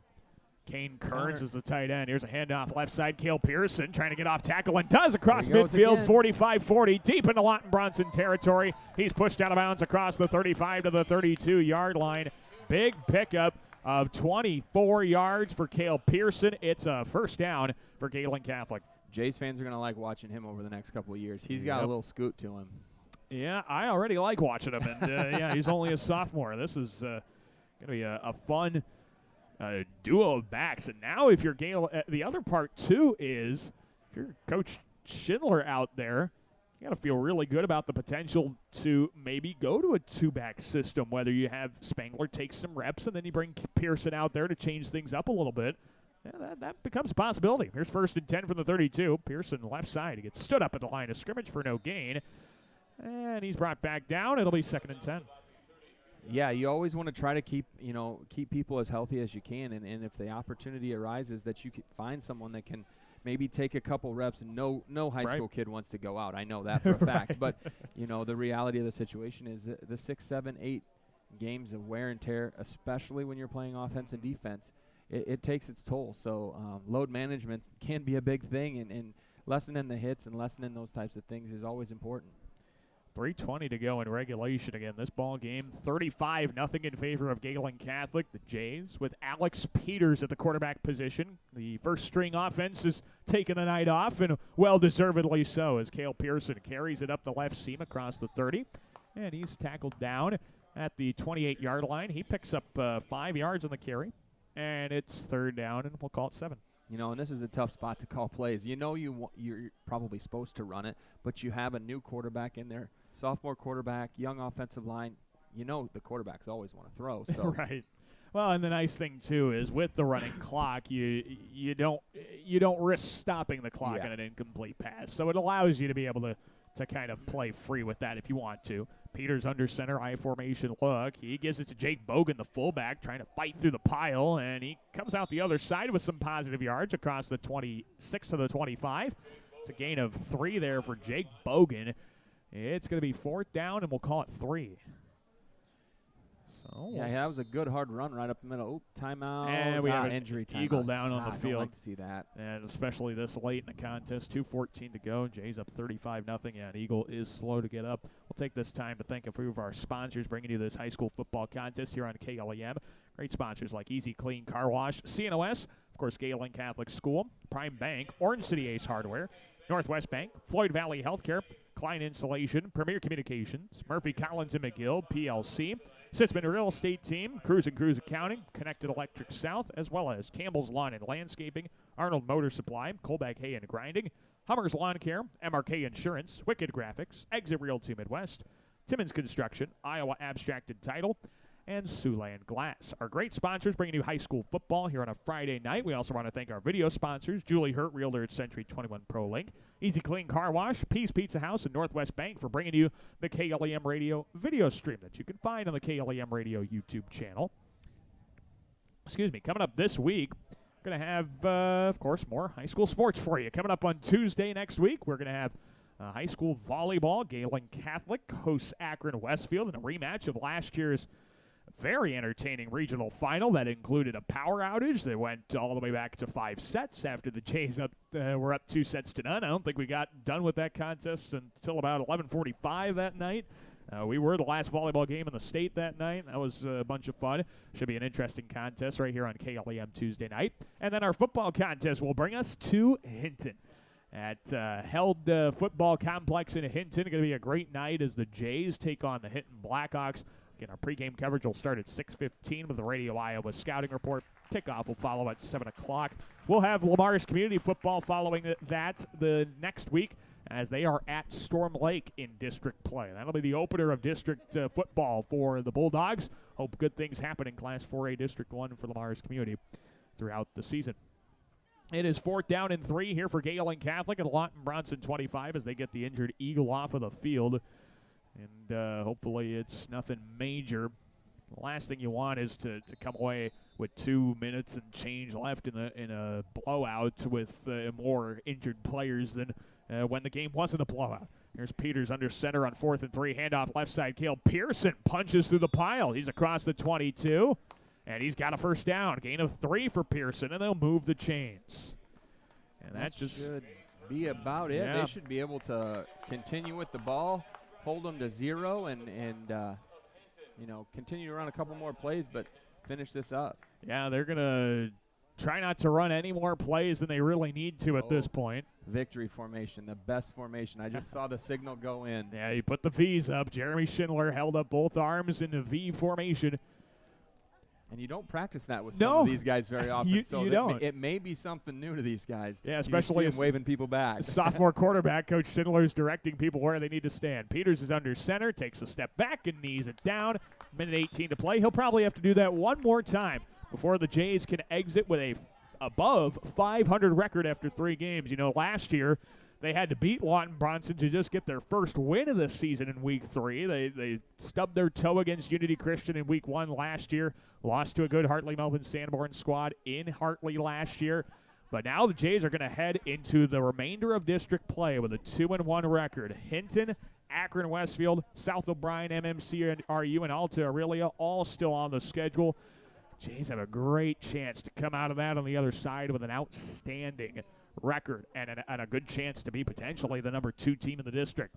Peters takes the final kneel down, and that will be your ball game. Here from Jim Lorenzen Field at Lamar's Community Stadium, Gehlen Catholic improves to 2-1 as the Jays are winners by a convincing 35-0 final. We will take a break, and when we come back, we'll have our post-game coverage, wrap up the action, and maybe get you caught up on some other scores from around Northwest Iowa as well. Again, our final score tonight is Gehlen Catholic 35, Lawton-Bronson 0. We'll take a break and come back with our post-game coverage. When you return to Jim Lorenzen Field in Lamar's, you are listening to Gehlen Catholic Football here on 1410 AM and 96.9 FM. That is KLEM Lamar's. Williams & Company, certified public accountants, congratulates all area athletes in support of excellence, good sportsmanship, and the spirit of teamwork. A proud sports sponsor, Williams & Company CPAs, your full-service business advisor with a local office in Lamar's. For all your construction needs, trust Wilchin Brothers Incorporated. They're a Better Business Bureau accredited business and will be there every step of the way to get your project done right. Call 546-4135. A home is a safe place to be, a roof over your head, and four walls to keep out the heat and cold. It's a child's laughter, a mother's song, and a father's strength. It's where we go for comfort and to share joy. It's your first school and your first church. It's where memories are shared. Hi, this is Julie Hurt, your Century 21 ProLink real estate agent. Whatever a home means to you, I am here to help you find the home you are looking for. Call 540-7757 and let me, Julie Hurt, help you make a house your new home. This is John from Siouxland Glass. You're busy. Let me help with pickup and drop off of your vehicle included in your service. Call 712-540-9080 for auto glass repair and replacement. The Lamar's Agri Center, your local source for Scott's lawn products, top-performing Kemp feed products, a full line of agronomic inputs, bulk grass seed, bird feeders, bulk bird feed, and outstanding service. The Lamar's Agri Center, your source for everything that grows. Peace Pizza House is your destination before and after the game. Whether you need to feed the whole family or just looking to get out before the game, make sure to stop at Peace Pizza House. You'll find many appetizers, burgers, salads, pasta, and of course, Peace Pizza House outstanding pizza selections. Your entire family is sure to find something they're looking for. Peace Pizza House would like to wish our local teams the best of luck this season. Advanced Eye Healthcare, Dr. Becky DeRuyter knows all of our student athletes need to keep their eye on the ball. Make sure with an eye exam at Advanced Eye Healthcare at Walmart Vision Center in Lamar's. Dr. Becky DeRuyter. Certified public accountants Cruz & Cruz extend their support to all the athletes and remind everyone, in the spirit of sports, participation is more important than winning. Cruz & Cruz Accounting, proud to be a sponsor of KLEM Sports. Get a special loan rate from Northwest Bank. Take a vacation, buy a car, or consolidate debt. Use the equity in your home for what you want. Northwest Bank's home equity line of credit special of 4.99% annual percentage rate fixed for 18 months. Then variable rate thereafter. Currently 5% APR. This offer is available for a limited time to qualified borrowers. Stop in or call 800-678-4105 for details about credit costs and terms. Apply online at nw.bank. Equal housing lender. Member FDIC. Commitment you can bank on. This is Jeremy Schindler, head coach for the Gehlen Catholic football team. You're listening to Jays Football on 1410 AM, 96.9 FM, KLEM. And we welcome you back one final time here to Jim Lorenzen Field at Lamar's Community Stadium. Alongside Gabe Davis, I'm Daniel Versteg. Our final score here tonight is Gehlen Catholic 35, Lawton-Bronson 0. The Jays pitch a shutout. They lead from start to finish, quite literally lead from start to finish. Maybe the first 20 seconds were not a lead, but outside of that, it was all Jays. Not much to speak of in the second half. There were 4 touchdowns in the first 12 minutes and 10 seconds for Gehlen Catholic, and then the Jays let off the pedal, especially in the second half, but they did get one more score there late in the third quarter. Some of the numbers here. Gehlen Catholic, 508 yards of offense unofficially, 307 on the ground, 201 through the air. How about some of the highlights here? Aiden Spangler, 22 carries, 162 yards in the score. Cale Pearson has to be one of the quiet stars of the night here. 16 carries, 134 yards. He had 2 touchdowns tonight. Connor Kraft, Goes 7 of 11. He had an interception, 201 passing yards. He did throw 2 touchdowns, both of them to Keaton Bonderson, who had 5 catches, 142 yards, and 2 scores in the win. For Lawton-Bronson, their offense just wasn't really there all night, and that's just kind of the way it was. They finished with 165 yards through the air, 12 on the ground for a grand total of 177 yards of offense. Some of the highlights there, Caleb Garnett had 5 catches for 69 yards. And Ivan Smith came in there late in the second half, 3 catches for 52 yards. But Gabe, the story of the night, Gehlen Catholic, leading right out of the get-go. You could tell right away from that first play, Jays were on a mission tonight. And, I think they won this game with a large exclamation point behind it. Yeah, the first play going to Bonderson, and you said within the first 20 seconds, I remember looking up and it was 11:45. So there you go, 15 seconds. 15 seconds, and they were in the end zone, and they never looked back from there. And as the offense just took over and really did all their most of their work in that first 13 minutes of the game, but the defense was for 4 quarters. And I think you'll talk to Coach tomorrow on the coaches show, and he'll speak. And this isn't anything groundbreaking, but it's a lot easier to be on the team that has 500 yards than gives up 500 yards. And last week they gave up 550 rushing, and this week they gave up 177 total. And that's kind of been the MO of this rivalry or this series lately. I mean, Lawton-Bronson's come in and they've won games before this, and they've rolled people. And last year, or over the last 3 years, I saw that they've only given up about an average of 185 yards a game to Lawton-Bronson. So they have their number. They continued tonight, and it was 48 minutes of all Gehlen tonight.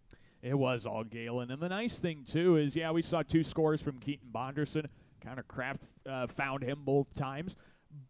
But you got to be really pleased if you're Coach Jeremy Schindler. You get a guy like Cale Pearson to touch the football that many times, have such a big impact in the contest. And now you got to feel like if you're Coach Schindler, I've got so many more options when it comes to my offense, especially on the ground. Yeah, definitely. You knew you had Bonderson, you knew you had Kraft, you knew you had Spangler.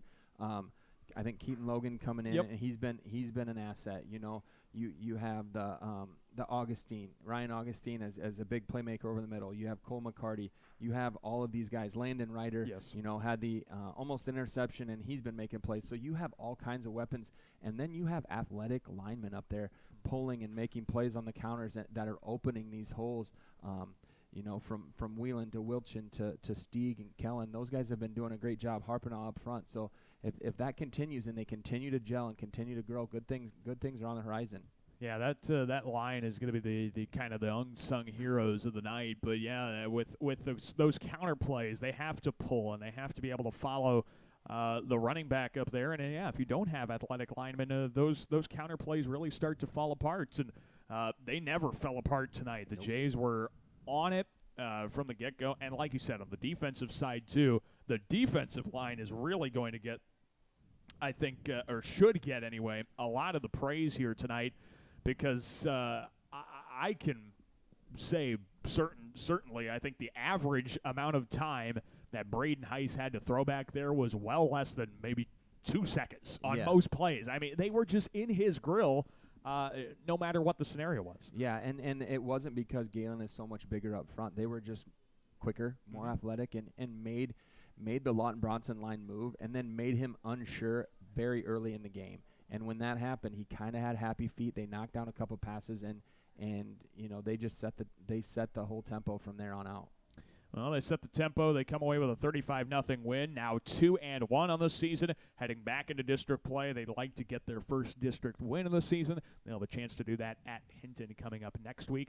That will be our football broadcast next week. We'll have the coverage for you, not just on KLEM Radio, but also if you're watching the game still on the KLEM Radio YouTube channel, that is also a way to enjoy the contest. Let's take a look at some scores from around Northwest Iowa before we say goodnight here for another football Friday night. Week 3 of the high school football season still.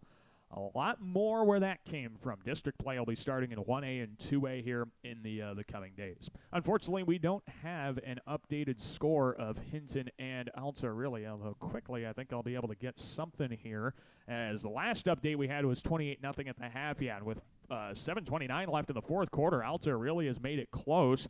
Hinton still is up 40-20. That game has not gone final yet. Score update between Akron Westfield and MMCRU. It is the Westerners with a 21-20 lead over MMCRU in quarter number 4. That is a great contest.